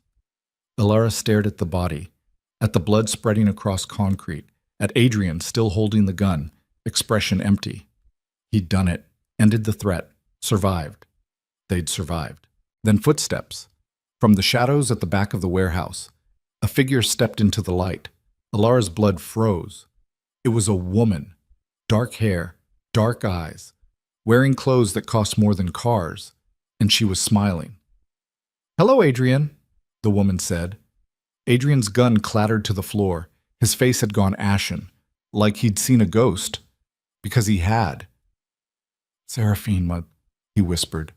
The woman who'd died 5 years ago, the love of his life, standing right in front of him, very much alive. And from the look in her eyes, very much his enemy. Alara's world tilted. This wasn't possible. Seraphine was dead. Adrian had watched her die, held her while she bled out. But here she stood, breathing, smiling, destroying everything. "Surprised?" Seraphine asked. "You should be. Took a lot of work to stay dead this long." Adrian couldn't speak. Alara found her voice. How am I alive? How did I survive the crash? How have I been pulling strings for 5 years while Adrian thought I was rotting in a grave?" Seraphine laughed, bitter, cold. "So many questions, but we don't have time for all of them. Guards!" More men poured in from the back, at least 10, all armed. Ivan, the turncoat, swung his weapon toward Adrian. "Sorry, boss," he said. "Better offer." Adrian stood frozen, still staring at Seraphine like his brain couldn't process what he was seeing. Alara grabbed his arm. "Adrian, I don't understand," he said, voice broken. "You died. I held you. You stopped breathing." "I know. Very convincing, wasn't it?" Seraphine walked closer. "The truck, the crash, the blood, all staged. I needed you to think I was dead, needed you to suffer, to punish yourself, to build your entire life around guilt. Why? Because you took everything from me. I loved you. You controlled me." Her voice cracked, raw, furious. "Every decision, every choice, you wrapped it up in love and protection, but it was control. I couldn't breathe, couldn't be anything except what you wanted. So I left, faked my death, and spent 5 years building something you could never touch." Adrian shook his head. "The Kozlovs worked for me. Worked. Past tense. Dmitri was useful until tonight. Now he's dead. And I have what I actually wanted." "What's that?" Seraphine gestured at the guards surrounding them, at Ivan still holding the gun, at the empire crumbling outside. "You, broken. Everything you built, destroyed. Everyone you trust turned against you. I wanted you to feel what I felt, trapped, helpless, alone." She pulled out a gun of her own, pointed it at Alara. "And now I'm going to take the one thing you've let yourself care about since me." Adrian stepped in front of Alara. "Don't." "Why not?" "You took my freedom. I take her life. Seems fair." "Seraphine, please." Begging. Perfect. That's what I wanted to hear. Her finger tightened on the trigger. Alara closed her eyes. A gunshot rang out. But the pain didn't come. She opened her eyes. Seraphine was stumbling, blood blooming across her shoulder. Behind her, Marcus Chen stood in the doorway, holding a gun with shaking hands. "I'm sorry," Marcus said, voice breaking. "I'm so sorry. But you killed my family." He fired again, and again. Seraphine fell. The guards moved. Ivan swung his weapon toward Marcus. Adrian grabbed Alara, shoved her behind a concrete pillar. Gunfire erupted. Marcus went down, but he'd bought them seconds. Adrian pulled a second gun from his ankle holster, returned fire. 2 guards dropped. Ivan took cover. The rest scattered. "Run," Adrian said. "Not without you. I'll be right behind you. Go." Alara ran. Through the warehouse. Past bodies. Past blood. Out the back door into darkness. Behind her, gunfire, shouting. She kept running until her lungs burned.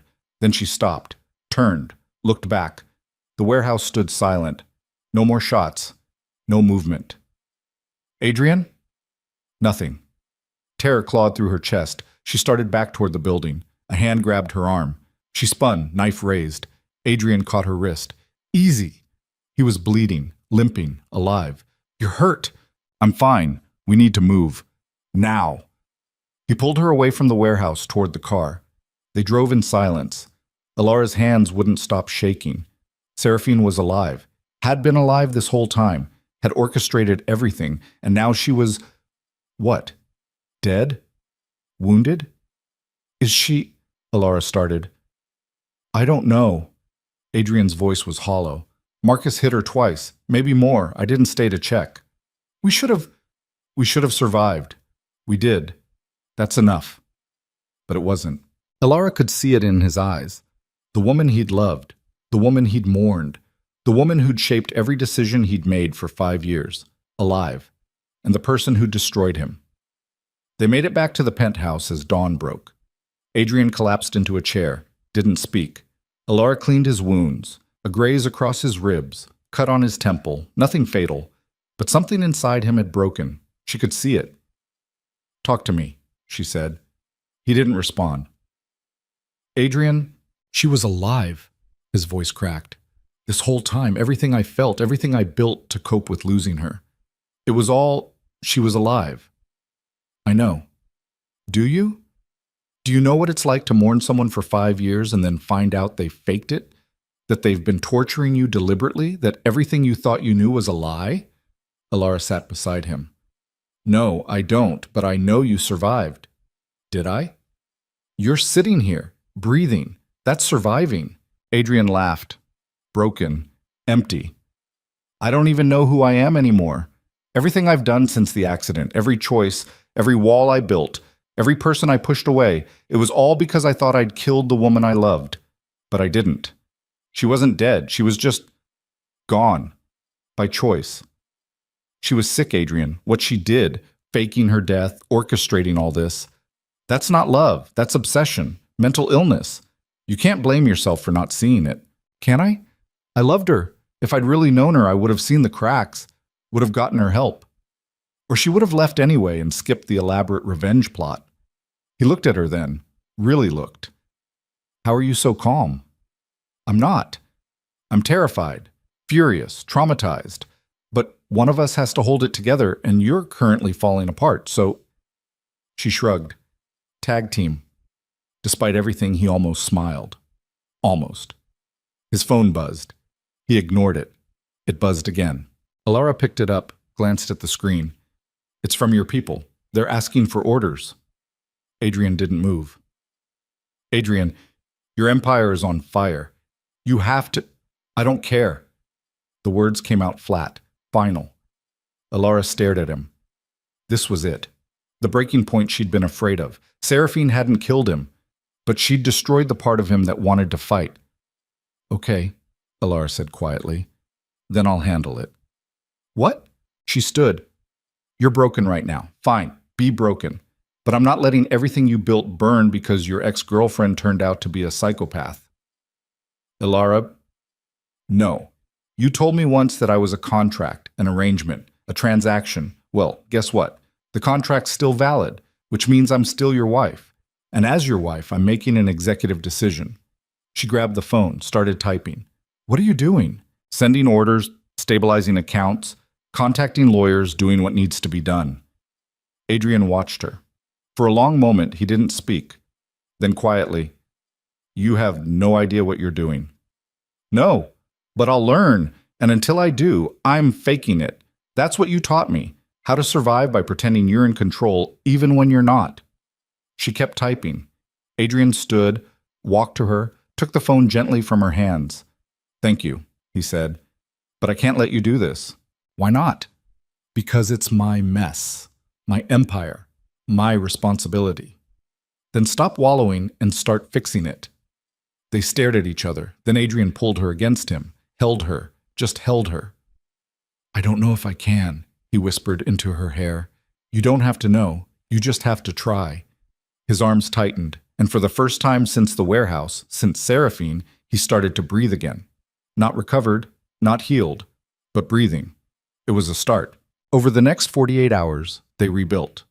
Adrian made calls, moved pieces, stopped the bleeding. Alara helped where she could, learned fast, proved herself smarter than anyone expected. The empire stabilized. But Adrian didn't.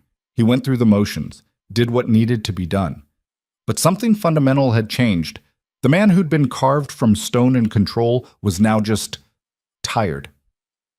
On the third day, news came. Seraphine had survived, was in custody, facing charges for everything from fraud to attempted murder.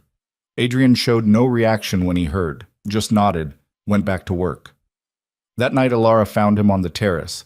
He stood at the railing looking out over the city. She joined him. "They want you to testify," she said, "at her trial."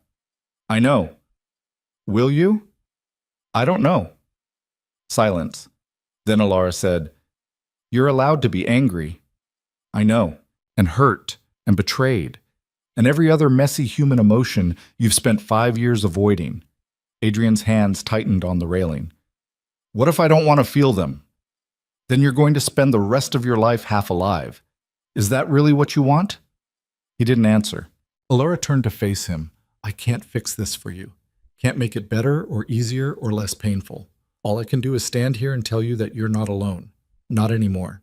You have me, for better or worse, until the contract runs out or one of us dies. Whichever comes first." Adrian looked at her, and for the first time in 3 days, something shifted in his eyes. Not happiness, not healing, but recognition of her, of them, of what they'd survived together. 5 years, he said. "What?" "The contract. 5 years. That's how long we have." "I remember." "What if I want longer?" Alara's breath caught. "Then we renegotiate," she said. Adrian almost smiled. Almost. But it was enough. They stood together on the terrace as the city glittered below. Two people who'd walked through fire and somehow come out the other side. Not unscathed, but alive. And together. It would have to be enough, for now. The weeks that followed should have been quiet. They weren't. Seraphine's arrest triggered a cascade. Federal investigators crawled through Adrian's business dealings. Reporters camped outside the building. Old enemies smelled blood in the water and circled like sharks. Every day brought new fires to put out. Every night, Adrian worked until he collapsed. Alara watched him deteriorate in real time. The man who'd survived assassination attempts and betrayals was being worn down by paperwork and depositions and the slow grind of legal warfare. On the 14th day, she found him in his office at 3 a.m, surrounded by documents, eyes bloodshot. "You need to sleep," she said. "I need to finish this. It'll still be here tomorrow. So will 10 more just like it." She walked over, closed the laptop in front of him. Adrian's hands curled into fists. "Don't. You're destroying yourself. I'm surviving." "No, you're drowning. There's a difference." He stood abruptly, chair scraping. "What do you want me to do, Alara? Walk away? Let everything I built collapse? Pretend none of this matters?" "I want you to delegate, to trust other people, to stop acting like you're the only one who can hold this together. I am the only one. Everyone else—" He stopped, breathed. "Everyone else either betrayed me or died trying to help. So, yeah, it's just me." "It's not. You have me." "You're not—" He caught himself. "What? I'm not what? Not qualified, not smart enough, not Seraphine?" The name landed like a bomb. Adrian's face went rigid. "Don't." "Why not? She's the reason you're like this. Still, even after everything she did, you're still—" "Stop holding on to her, punishing yourself for loving someone who manipulated you from the beginning." I said stop. "No, because you need to hear it. Seraphine was sick, cruel. She faked her own death to torture you, and you're letting her win by tearing yourself apart." Adrian slammed his hand on the desk. "She won the moment she walked back into that warehouse alive. Everything I built, every wall, every defense, every reason I had for not caring, it was all based on a lie. So don't tell me I'm letting her win. She already did." Silence crashed between them. Alara's hands shook. "Fine, she won. But that doesn't mean you have to keep losing." "What's that supposed to mean?" "It means you have a choice. Keep spiraling, keep drowning in guilt and rage and self-pity, or—" She stepped closer. "You could fight back." "I am fighting." "No, you're surviving. Fighting means hitting back, making them pay, turning this nightmare into something you control." Adrian stared at her. "How?" "By testifying. By putting Seraphine away for the rest of her life. By standing in front of a courtroom and telling the truth about what she did. Not as a victim, as someone who survived." His jaw clenched. The trial doesn't start for 3 months. Then we prepare. We build the case. We make sure when you take that stand, you destroy her so completely she never gets to hurt anyone again. And if I can't, you will. Because you're not alone anymore. You have me. And I'm not going anywhere. They stood inches apart, breathing hard, the air between them electric. Then Adrian's phone rang. He ignored it. It rang again. He grabbed it, answered. What? His expression shifted, went cold. When? A pause. How many? Another pause. Lock it down. I'm on my way. He hung up, looked at Alara. Get dressed. We have a problem. 20 minutes later, they were in a car heading downtown. Adrian drove. Fast. Reckless. What happened? Alara asked. One of my data centers. Someone hacked in. Took everything. Everything? Financial records, client information, 5 years of proprietary data, all of it. Who? I don't know yet, but whoever it was, they knew exactly what they were looking for. They pulled up to a glass tower in the financial district. Guards met them at the entrance. Inside, chaos. IT staff running between servers, phones ringing, screens flashing error codes. Adrian's head of cybersecurity met them on the 3rd floor, young, Indian, sweating. How bad? Adrian asked. Complete breach. They got past every firewall, every encryption layer. It's like they had admin access. Do they? No, I checked. All admin accounts are clean. This was something else. Something I've never seen before. Adrian's expression went dark. Show me. They spent the next hour reviewing logs, tracing intrusion vectors, following digital breadcrumbs that led nowhere. Then Alara noticed something. Wait. Go back. The tech frowned. What? That timestamp. Oh, 347. That's when the breach started? Yes. What were you doing at that exact time? She looked at Adrian. Talking to you in my office. And before that? Working, same as every night.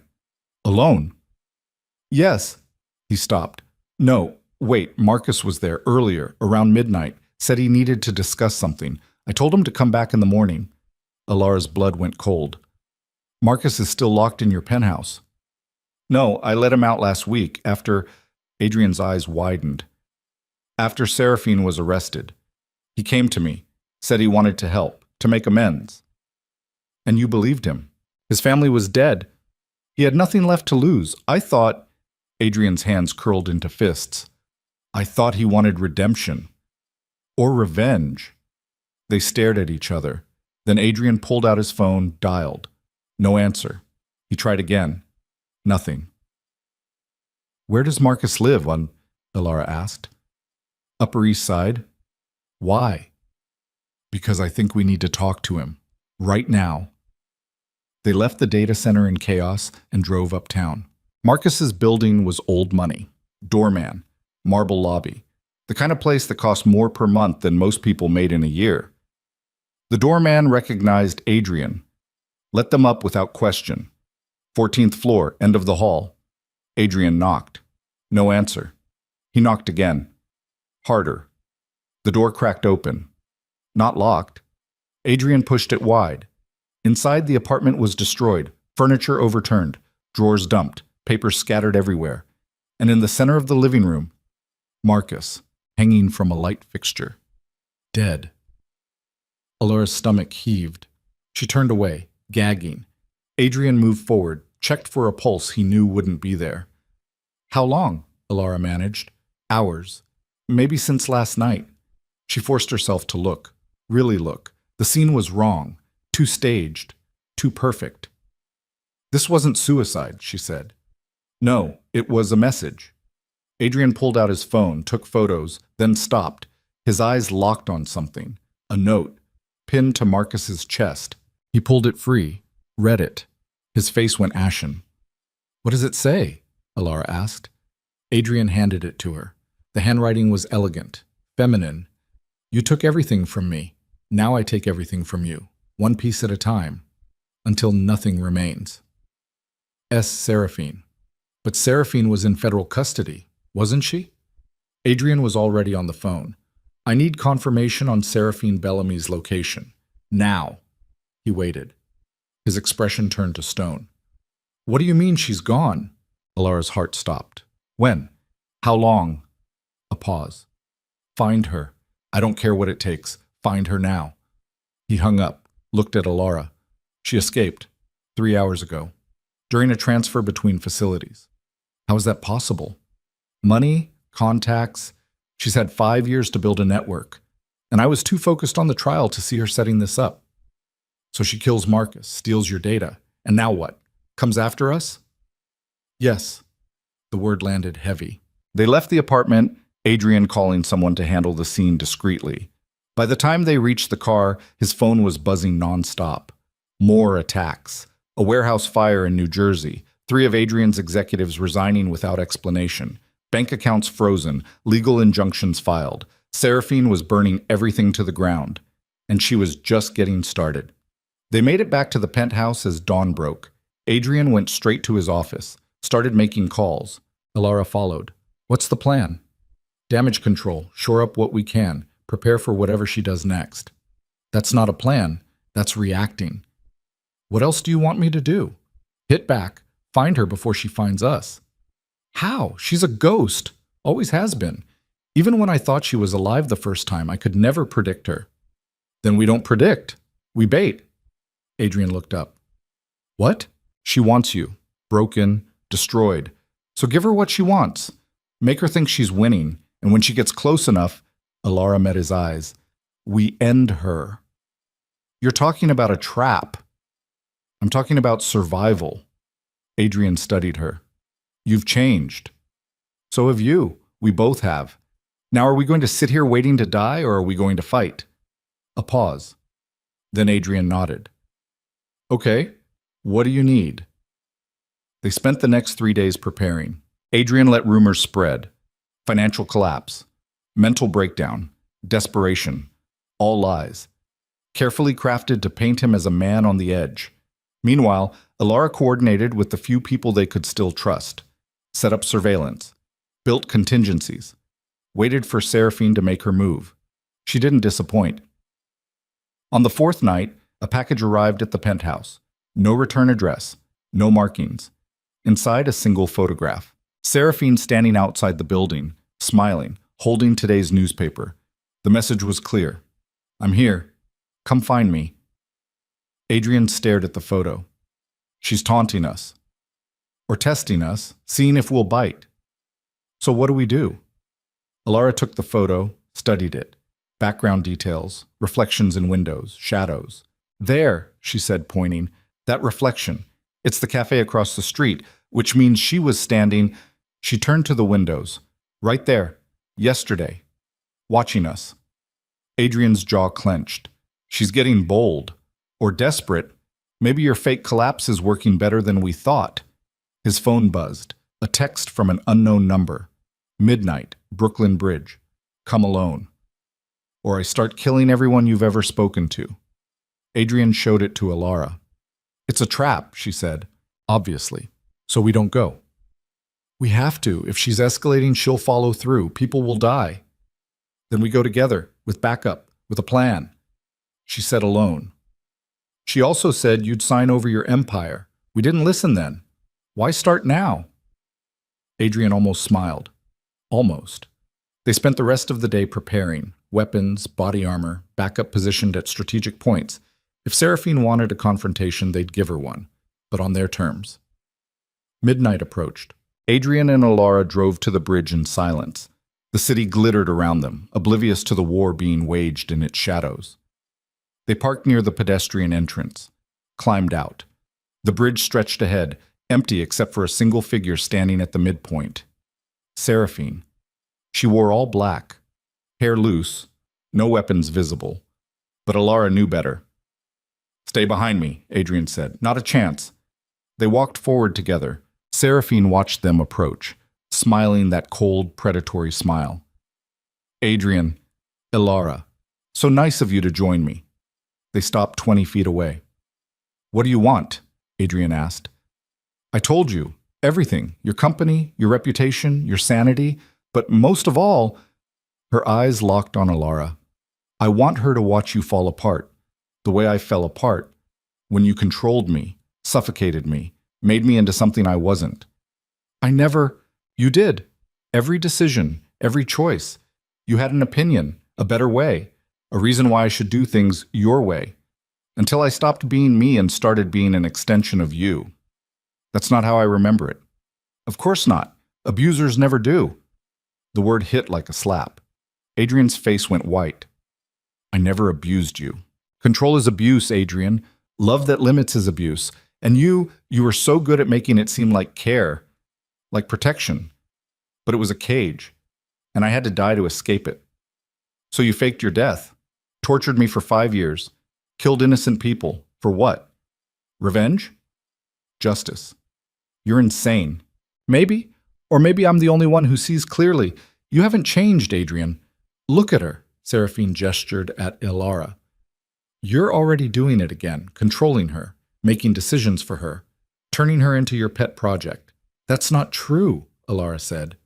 Seraphine's laugh was sharp. Isn't it?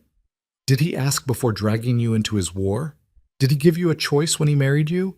Or did he just take what he wanted and call it protection? Ilara opened her mouth to argue, stopped, because some of it was true. Adrian had controlled things, made decisions without asking, pulled her into danger, but he changed, Ilara said. He let me in. Let me stand beside him, something you never gave him a chance to do. Seraphine's smile faded. You think you're different, special? You're not. You're just the next victim, and when he's done destroying you, he'll find another. I'm done listening to this, Adrian said. He pulled a gun from his jacket. Walk away, now, or I end this here. You won't shoot me. Watch me. Because you still love me. Because I'm tired. He fired. The shot went wide, intentionally, a warning. Seraphine didn't flinch. You missed. I never miss. That was your chance to leave. I'm not leaving. Not until you give me what I want. Which is what? My life? Fine.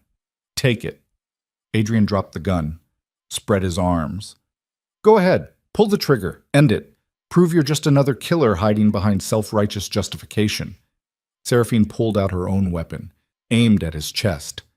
Ilara moved without thinking, stepped between them. Get out of the way, Seraphine said. No. I will shoot through you. Then do it. But you'll have to kill me first. They stared at each other. Two women, both connected to the same broken man, both willing to die for completely different reasons. Why? Seraphine asked. Why protect him? He's just using you. Maybe, or maybe he's healing, and maybe I'm part of that. Either way, I choose to be here. You didn't. You ran, faked your death, built your revenge fantasy. But I stayed. I fought. And I'm not moving. Seraphine's hand trembled. You don't understand what he is. I understand exactly what he is. Flawed, damaged, trying to be better. Just like me. He'll destroy you. Or we'll save each other. The gun wavered. For a moment, Ilara thought Seraphine might lower it. Then headlights flooded the bridge. Multiple vehicles, screeching to stops on both ends. Doors flew open. Armed men poured out. Not police, not Adrian's people. Something else. Seraphine smiled. Did you really think I'd come alone? Adrian grabbed Ilara, pulled her back. The men advanced. At least 20. Military precision. Who are they? Ilara whispered. Mercenaries. Expensive ones. Can we fight them? Not without dying. Seraphine walked forward, confident. Here's what's going to happen. You're going to sign over your company, transfer every asset, give me everything, and in exchange, I let her live. Adrian's grip on Ilara tightened. And if I refuse, then my men open fire, starting with her. 10 rifles swung toward Ilara. Her heart hammered. This was it. The moment everything ended, or began. Adrian stepped forward. Okay. What? Ilara grabbed his arm. No. Okay, he repeated. I'll sign. I'll transfer. Whatever you want. Just let her go. Seraphine's smile widened. Finally. Submission. God, I've waited so long to hear that. She pulled out a tablet, same as Kozlov had used, preloaded with transfer documents. Sign here and here and here. Adrian took the tablet. His finger hovered over the signature line. Alar's mind raced. There had to be a way out, something they'd missed, some angle Seraphine hadn't considered. Then Adrian signed. The documents processed, assets transferred, accounts drained, everything Adrian had built, gone. Seraphine checked her phone, confirming the transfers. Her expression shifted to pure triumph. "It's done," she said.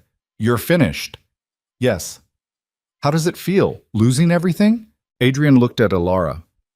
"I haven't lost everything." Seraphine followed his gaze, laughed. "Her? You think she makes up for an empire?" "No, but she's the only thing that matters." Seraphine's expression twisted. "You're pathetic." "Maybe, but I'm free." He turned to leave, pulling Alara with him. "Wait," Seraphine said. They stopped. "I'm not done." "The contract's fulfilled. You have what you wanted." "No. I want you destroyed completely, and you're still standing, still breathing, still—" Her voice cracked. "Still making me feel things I shouldn't." She raised the gun again, this time aimed at Alara's head. "If I can't have you broken, I'll settle for bleeding." Adrian moved to shield Alara. The gun fired, but the shot came from behind Seraphine. She stumbled.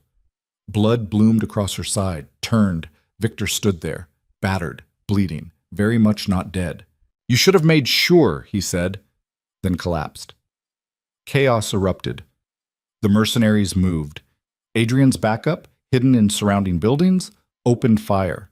Adrian grabbed Alara, ran. Bullets tore through the air, ricocheted off metal, shattered glass. They made it to the car. Adrian threw it in reverse, tires screaming. Behind them, the bridge became a war zone.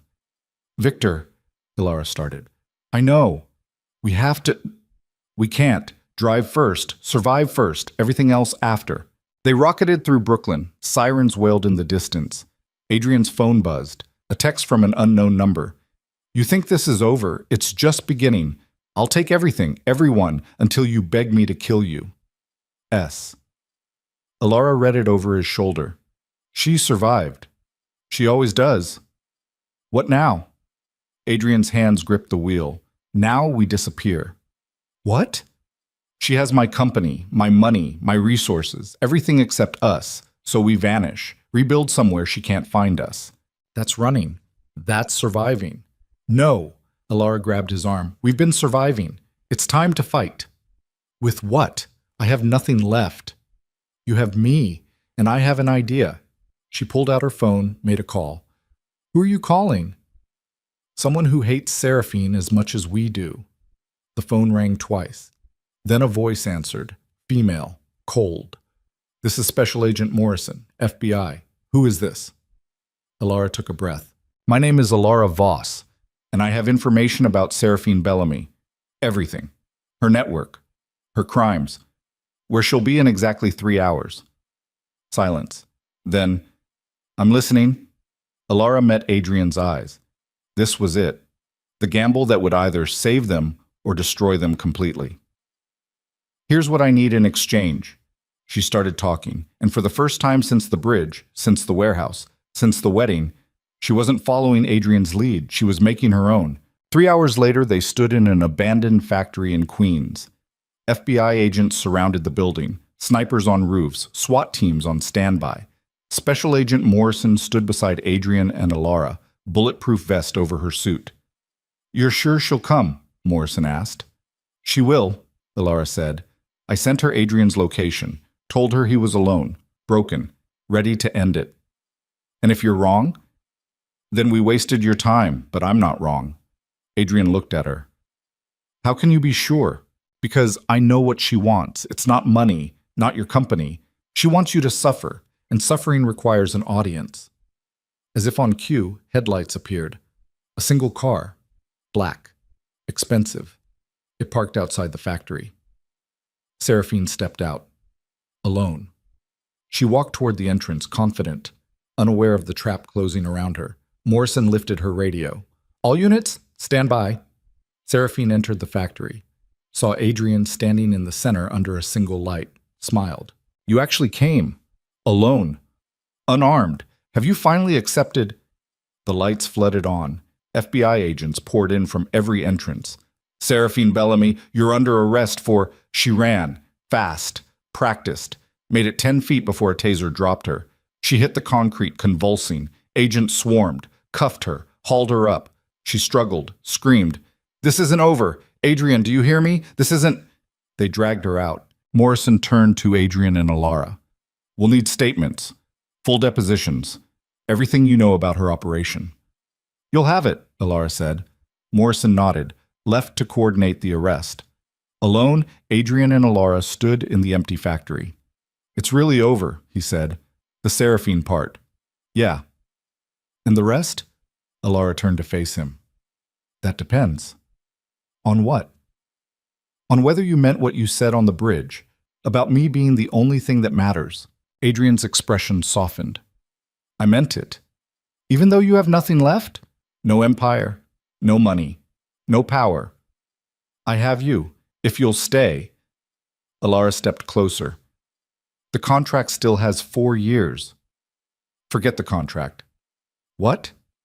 I'm asking, not as your employer, not as part of some transaction. I'm asking...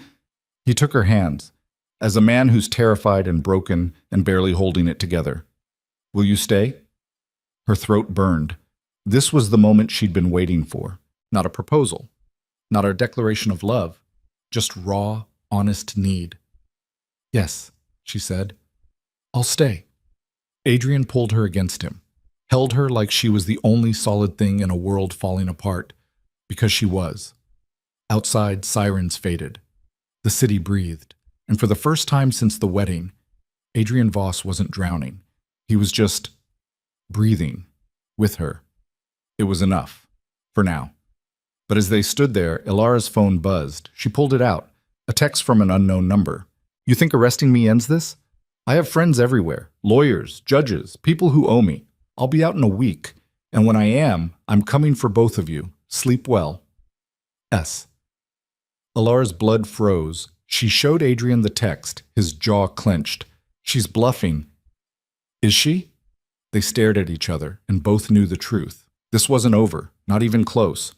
The real war was just beginning. The text from Seraphine hung in the air like poison. Adrian stared at the screen, his face unreadable. Then he did something Alara didn't expect. He laughed, not bitter, not broken, just tired. What? Alara asked. She thinks she still has power, even now, even in custody. Maybe she does. She said she has lawyers, judges. She has nothing. Adrian pocketed her phone. And I'm done being afraid of ghosts. This isn't a ghost. This is a woman who's tried to kill us multiple times. And failed, every time. He turned to face her fully. You know what I realized on that bridge? When she had the gun pointed at you? What? That I'd already lost everything once. When I thought she died. I spent 5 years mourning, building walls, punishing myself, and it was all for nothing. She was alive, laughing at me. His eyes hardened. I'm not giving her that power again. Whatever she does next, we'll handle it, together. Alara wanted to believe him, but the text sat in her mind like a splinter. They left the factory as FBI teams finished processing the scene. Morrison caught them at the exit. We'll need you both to come in tomorrow. Full statements. Everything you know about her network. We'll be there, Adrian said. Morrison hesitated. For what it's worth, you did the right thing. Women like Seraphine Bellamy don't stop. They escalate. This way, at least we have a chance to contain her. Contain isn't the same as stop. No. But it's a start. Morrison handed Adrian a card. My direct line. Anything happens, anything, you call me first. They drove back to the penthouse in silence. The city was waking up. Early morning light painted the buildings gold. Delivery trucks rumbled through streets. People hurried to work, wrapped in their own problems, unaware of the small war that had just concluded in Queens. Inside the penthouse, everything looked the same. But nothing was. Adrian had signed away his empire, the company he'd built from nothing, gone, transferred to Seraphine in a moment of desperation. Alara waited for him to break. He didn't. Instead, he went to the kitchen, made coffee, and stood at the windows watching the sunrise. She joined him. How are you so calm? She asked. I'm not. I'm exhausted. But calm and exhausted look similar from the outside. You lost everything. I lost money. assets, things. He sipped his coffee. I didn't lose what matters. Which is? He looked at her. You're standing here asking me that question. So you, obviously. Despite everything, Alara felt warmth spread through her chest. What happens now? She asked. Now? Adrian set down his coffee. Now we rebuild. Differently this time, smarter. With what? You signed everything away. I signed away what was in my name, not what was in others. He pulled out his phone, showed her a screen. Offshore accounts, held by shell companies Seraphine doesn't know about. Emergency funds I set up years ago in case something like this happened. How much? Enough to start over. Not an empire, but enough. Alara stared at the numbers. Millions, hidden away. Insurance against catastrophe. You planned for this. I planned for everything. Except Seraphine being alive. Yes. Well, no one's perfect. He almost smiled. Alara couldn't help it. She laughed. The sound startled both of them. Then Adrian was laughing too. Quiet, exhausted, but real. They stood there, two people who'd survived the impossible, laughing at the absurdity of it all. When the laughter faded, Adrian's expression turned serious. I meant what I said, earlier, about you being the only thing that matters. I know, but I need you to understand what that means. I'm not the man I was 3 months ago. The Empire. That was my identity, my purpose. Without it, I'm just... He stopped, struggled. I don't know what I am. Alara stepped closer. You're a man who survived, who protected the people he cares about, who chose to let go of everything rather than let someone he loves die. I didn't say I love you. Didn't you? Adrian's jaw worked. The contract. Forget the contract. Says we have 4 more years. Adrian, what if I want longer than that? Her breath caught. He'd asked this before, on the terrace, but this time felt different, heavier, real. Then we negotiate, she said quietly. What are your terms? Honesty, partnership, no more making decisions for me without asking. Deal. What else? You stop punishing yourself for Seraphine, for the accident, for every mistake you think you made. You let yourself be human. His hands curled into fists. I don't know if I can. Then learn. I'll help. They stood inches apart. The city glittered behind them. Anything else? Adrian asked. Alara took a breath. Tell me what you're feeling, right now, in this moment. I'm terrified. The confession came out raw. Of what? Of this. Of you. Of letting myself care again and having it destroyed. Of being happy and waiting for the next disaster. Of... He stopped. Breathed. Of not being enough. Enough for what? For you. Alara's throat burned. Adrian, I'm serious. You're young, smart. You have your whole life ahead of you. And I'm damaged goods. A man who can't sleep without nightmares. Who sees threats in every shadow. Who just lost everything he built because he was too broken to see the woman he loved was a monster. She fooled everyone, not just you. That doesn't make me less broken. No. But it makes you human. Alara took his hands. You want to know what I'm feeling? I'm terrified too. Of this being temporary. Of waking up one day and finding out I was just another contract to you. Of caring about someone who's still in love with a ghost. I'm not... Are you sure? Because sometimes when you look at me, I see you looking for her. Comparing, measuring, wondering if I'm enough to fill the space she left. Adrian pulled his hands away, walked to the windows. Silence stretched between them. Finally he spoke. You're right. For a long time I did compare you. Not consciously, but every smile, every laugh, every moment, I measured it against what I had with her. And you know what I found? What? You're nothing like her. Thank God. He turned to face her. Seraphine was brilliant, charismatic, magnetic, but she was also volatile, manipulative. She'd twist conversations until I questioned my own memory, make me feel guilty for things I didn't do, and I thought that was passion, intensity, love. He shook his head. I was an idiot. You were in love. I was addicted to the drama, the highs and lows, the feeling that I was the only one who could handle her chaos. It wasn't healthy. It was codependent and toxic, and I convinced myself it was romance. He moved closer to Alara. You're different. You don't play games. You say what you mean. You push back when I'm wrong. You don't need me to save you. You save yourself. And that terrifies me because it means if you stay, it's because you choose to, not because you need to. Alara's chest tightened. Is that what you want? For me to need you? No, I want you to want me. There's a difference. I do want you. Why? The question hung between them. Alara thought about the wedding, the humiliation, the contract, the attacks and betrayals, and nights spent wondering if she'd made a terrible mistake. Then she thought about the moments in between. Adrian teaching her to read financial statements, his hand covering hers during gunfire, the way he'd stepped in front of her without hesitation when Seraphine aimed that gun. Because you're trying, she said finally. You're not perfect. You're controlling and stubborn, and you make decisions without asking. But you're also trying to be better. And that's more than most people do.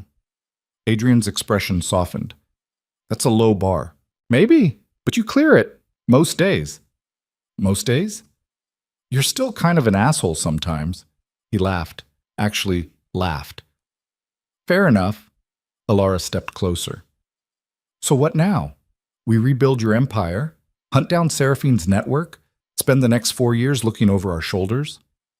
No, we do something I've never done before. What's that? We rest, we heal, we figure out who we are when we're not fighting for survival. And then? Then we decide what comes next. Together. Alara looked at him. Really looked. The man who'd stood at the altar 3 months ago had been carved from ice. Untouchable. Unreachable.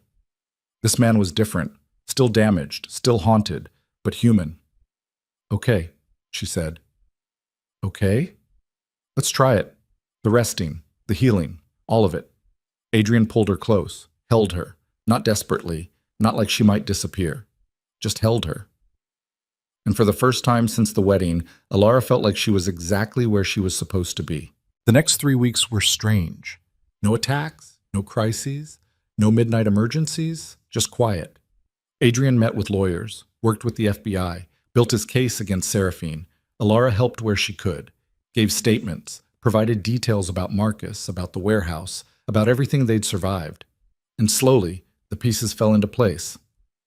Seraphine's network was larger than anyone had suspected. Dozens of people on her payroll, judges, lawyers, even a few FBI agents.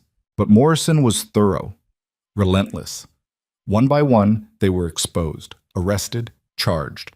The empire Seraphine had built to destroy Adrian collapsed under the weight of federal scrutiny. And through it all, she sat in a maximum security facility, awaiting trial. No more escapes, no more threats. Just silence. But Alara couldn't shake the feeling that it wasn't over, that somewhere Seraphine was planning something. One final move. The trial was set for 6 weeks out. Adrian would testify. So would Alara. They prepared with prosecutors, reviewed evidence, practiced testimony, and waited. On a Tuesday afternoon, Morrison called.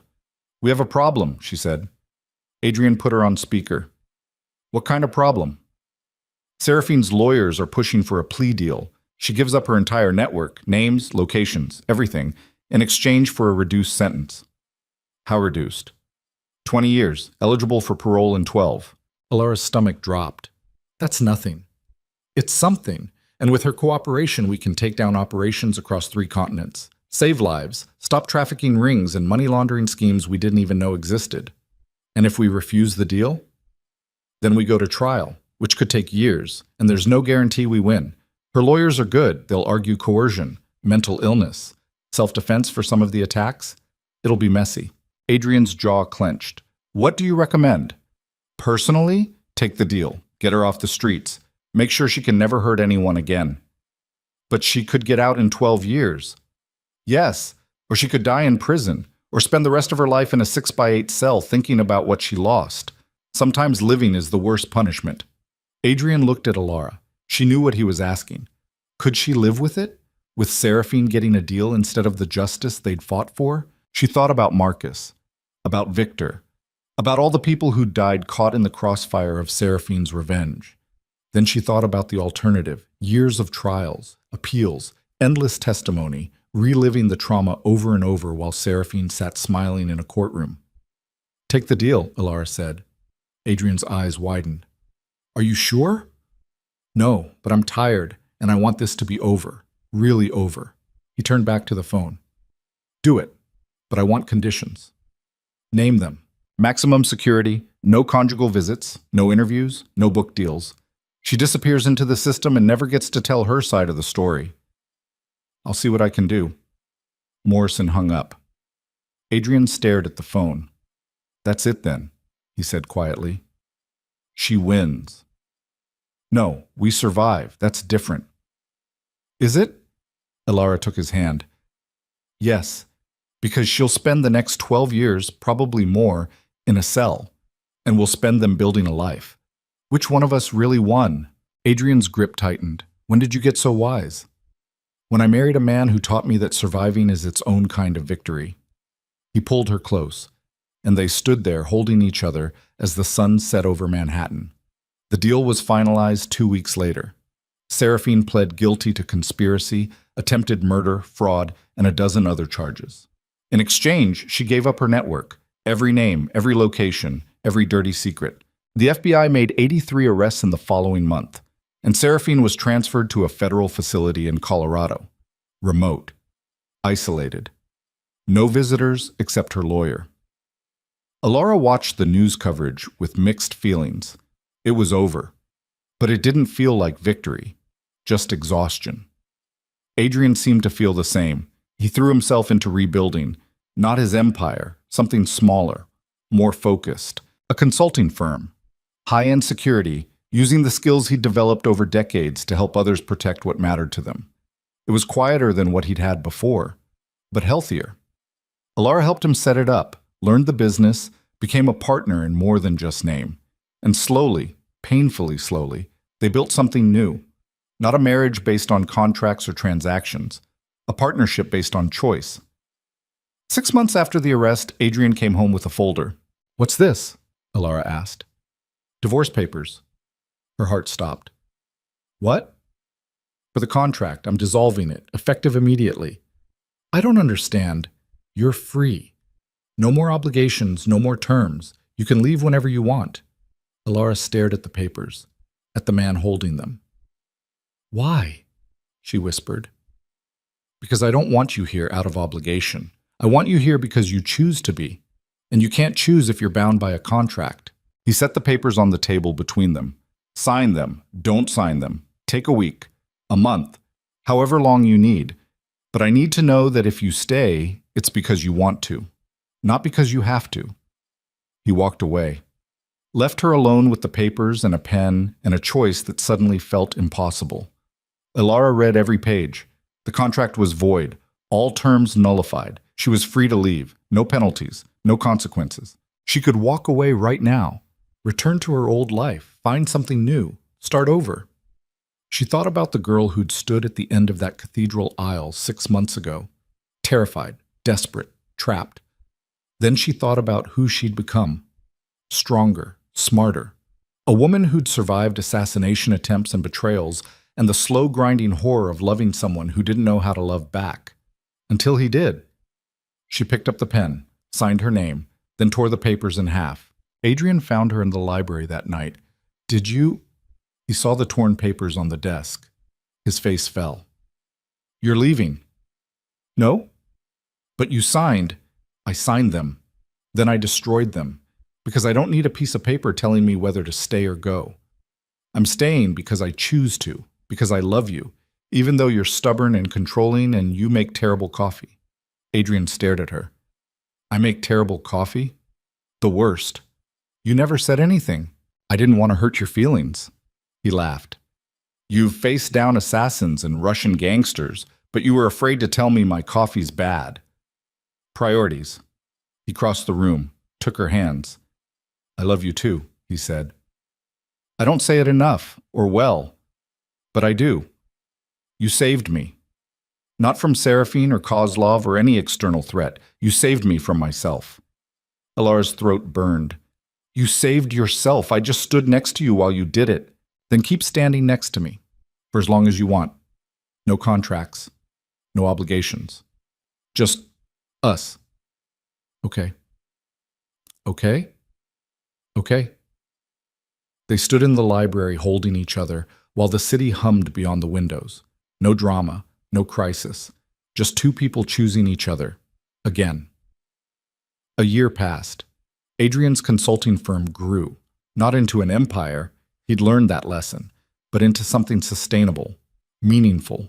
Alara found her own path, went back to school, studied business law, became the kind of partner who could stand beside Adrian as an equal, not his shadow, not his accessory, his equal. They moved out of the penthouse. Too many memories, too much history. Bought a house upstate, near the Hudson, close enough to the city for work, far enough for peace. It had a garden. Alara spent hours there, planting, pruning, creating something beautiful from dirt and seeds and patience. Adrian would find her there sometimes, hands in the soil, sun on her face, and he'd realize how close he'd come to losing this. All of it, because he'd been too afraid to feel. One evening in late autumn, they sat on the porch watching the sun set over the river. "Do you ever think about her?" Alara asked. She didn't have to specify who. "Sometimes," Adrian admitted. "Not as much as I used to. Mostly, I just feel tired when I do." Tired? Of being angry, of carrying around all that rage and betrayal. It's exhausting. "Have you forgiven her?" "No, but I've forgiven myself for loving her, for not seeing what she was. For all of it." Alara leaned against him.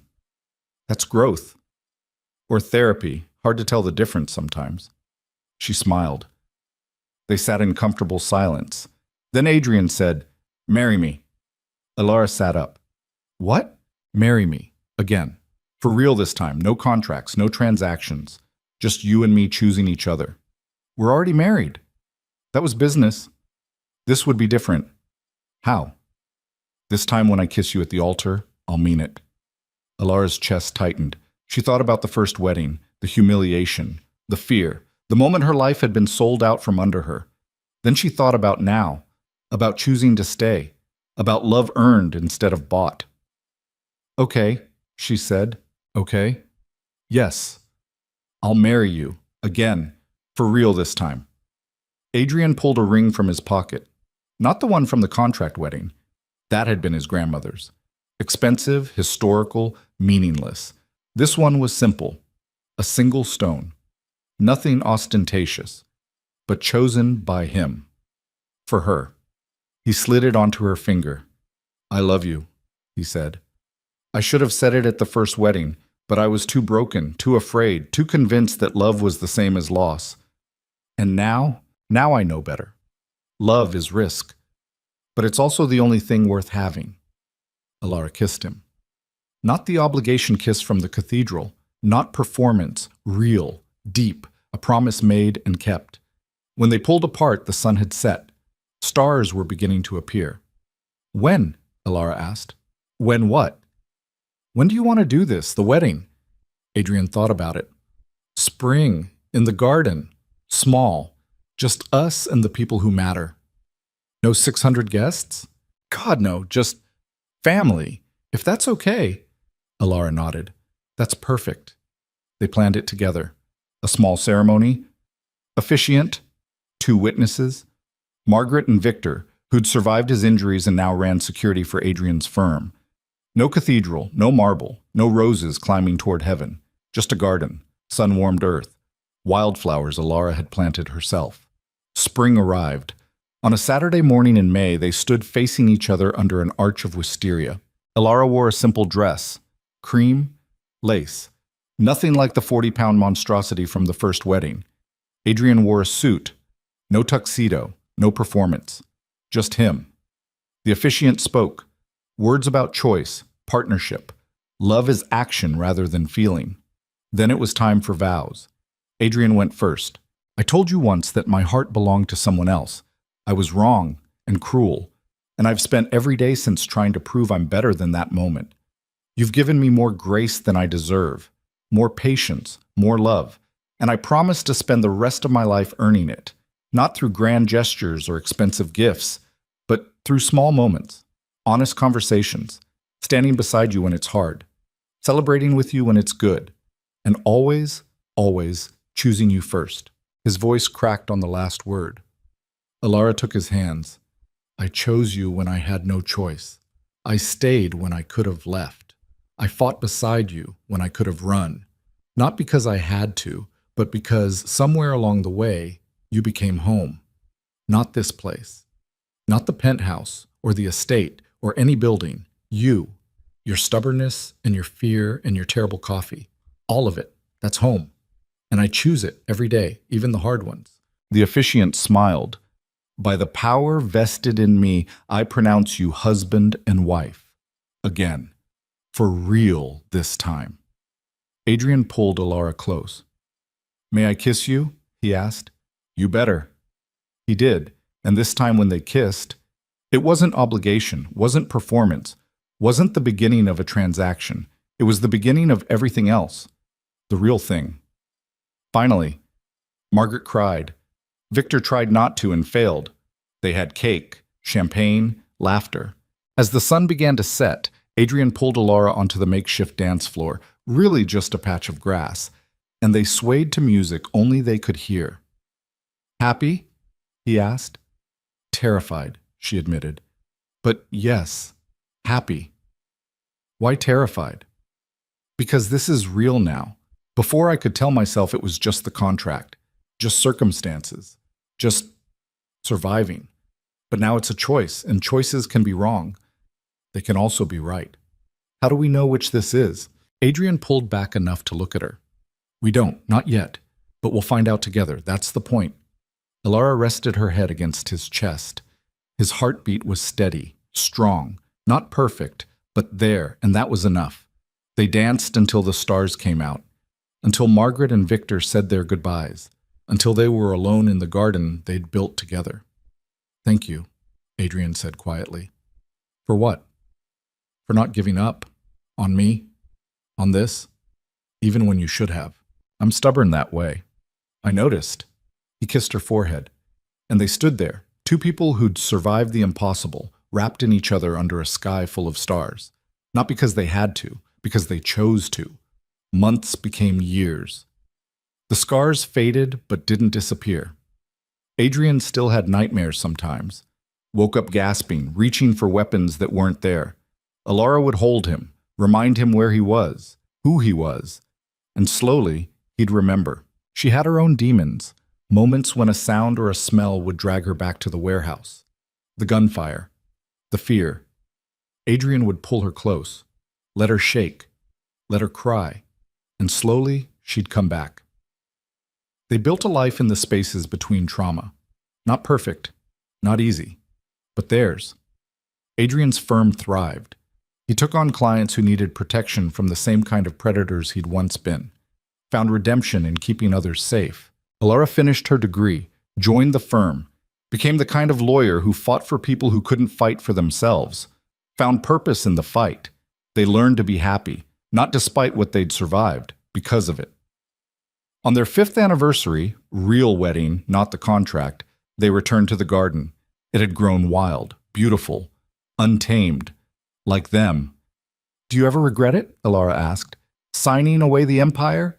Losing everything? Adrian thought about it. I regret the people who died, Marcus, the others caught in the crossfire. But the empire? He shook his head. That was a monument to fear, to control, to trying to make the world predictable. He gestured at the garden, the house, her. This is better. Even though it's messy? Especially because it's messy. Perfect things are fragile. Messy things survive. Alara smiled. When did you become a philosopher? When I married someone smarter than me. Took you long enough to notice. He laughed. They sat in the garden as the sun set, not talking, just being. And for the first time in his life, Adrian Voss wasn't planning the next move, wasn't calculating risks, wasn't building walls. He was just here. Present, alive, with the woman who dragged him back from the edge, not by saving him, but by refusing to let him disappear.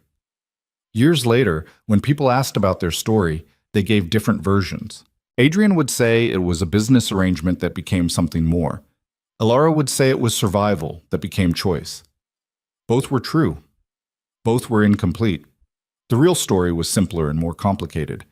Two broken people found each other at their worst, and instead of destroying each other, they chose to heal. Together. Not perfectly, not easily, but thoroughly. Completely. And in the end, that was enough. More than enough. It was everything. The garden grew wild over the years. Adrian stopped trying to control it. Let it become what it wanted to be. Alara planted new things each spring. Watched them grow. Some thrived. Some died. She learned to let go of the ones that didn't make it, to celebrate the ones that did. On a warm evening in September, 10 years after the contract wedding, 5 years after the real one, they sat on the porch watching fireflies. "Do you ever think about Seraphine?" Alara asked. Adrian hadn't in months. "Not really. Why?" "I got a letter today from her lawyer. She's up for parole next year." Adrian went still. And I don't know how to feel about it. Part of me hopes she rots in there. Part of me just doesn't care anymore. "What does your gut say?" Alara thought about it. "That she's not my problem. Not anymore. Whatever happens with the parole board, that's on them. I'm done letting her take up space in my head." Adrian pulled her close. "Good. Me too." They sat in silence. Then Alara said, "I'm pregnant." The words hung in the air. Adrian's entire body went rigid. "What?" "I'm pregnant. 8 weeks. I found out this morning." He pulled back to look at her. Do you want?" "Yes, I want this, if you do." Adrian's hands shook as he cupped her face. "I'm terrified." "Me too. I don't know how to be a father. I don't know how to be a mother. We'll figure it out." "What if I'm bad at it?" "Then you'll be bad at it and we'll fix it. Together. Like everything else." Adrian's eyes filled. "I can't promise I'll be perfect. I don't want perfect. I want you, messy, scared, trying your best." He kissed her, gentle, reverent, like she was something precious he'd been entrusted to protect. "Okay," he whispered. "Okay, let's do this." "You're sure?" "No, but I'm choosing it anyway." Alara laughed through tears. "That's very on-brand for us." They sat there holding each other as fireflies danced in the garden in the future, terrifying and unknowable, waited just beyond the horizon. Not perfect, never perfect, but theirs. And that made it worth everything. The baby, a girl, arrived in spring. They named her Hope. Not because the world was perfect or because their trauma had disappeared, but because after everything they'd survived, hope was the only honest choice. Adrian held her for the first time with shaking hands. "She's so small," he whispered. "She'll grow," Alara said. "What if I mess this up?" "Then we'll fix it. Together." He looked at her. This woman who'd walked into his life as a contract and became his salvation. "I love you," he said. "I don't say it enough." "You say it every day, just not always with words." Hope yawned, tiny, perfect, completely unaware of the broken people holding her. The people who'd fought through fire and blood and betrayal to get here, to this moment, this impossible, messy, beautiful moment. Adrian kissed his daughter's forehead, then his wife's. "Thank you," he said. "For what?" "For not giving up on me when I'd given up on myself." "You would have done the same." "Would I?" Alara smiled. "Eventually. You're stubborn that way." "I learned from the best." They took Hope home to the garden, where wildflowers grew without permission, where broken things learned to bloom again, where a man who'd been carved from ice finally learned what it meant to be warm. And years later, when Hope asked about how they met, they told her the truth. Not the fairy tale version, the real one, about a wedding that ended in humiliation, about survival that turned into choice, about two people who had every reason to destroy each other, and chose to save each other instead. It wasn't a perfect story, but it was theirs. And in the end, that was the only thing that mattered. Not perfection, not fairness, not easy, just theirs. Completely, irrevocably theirs.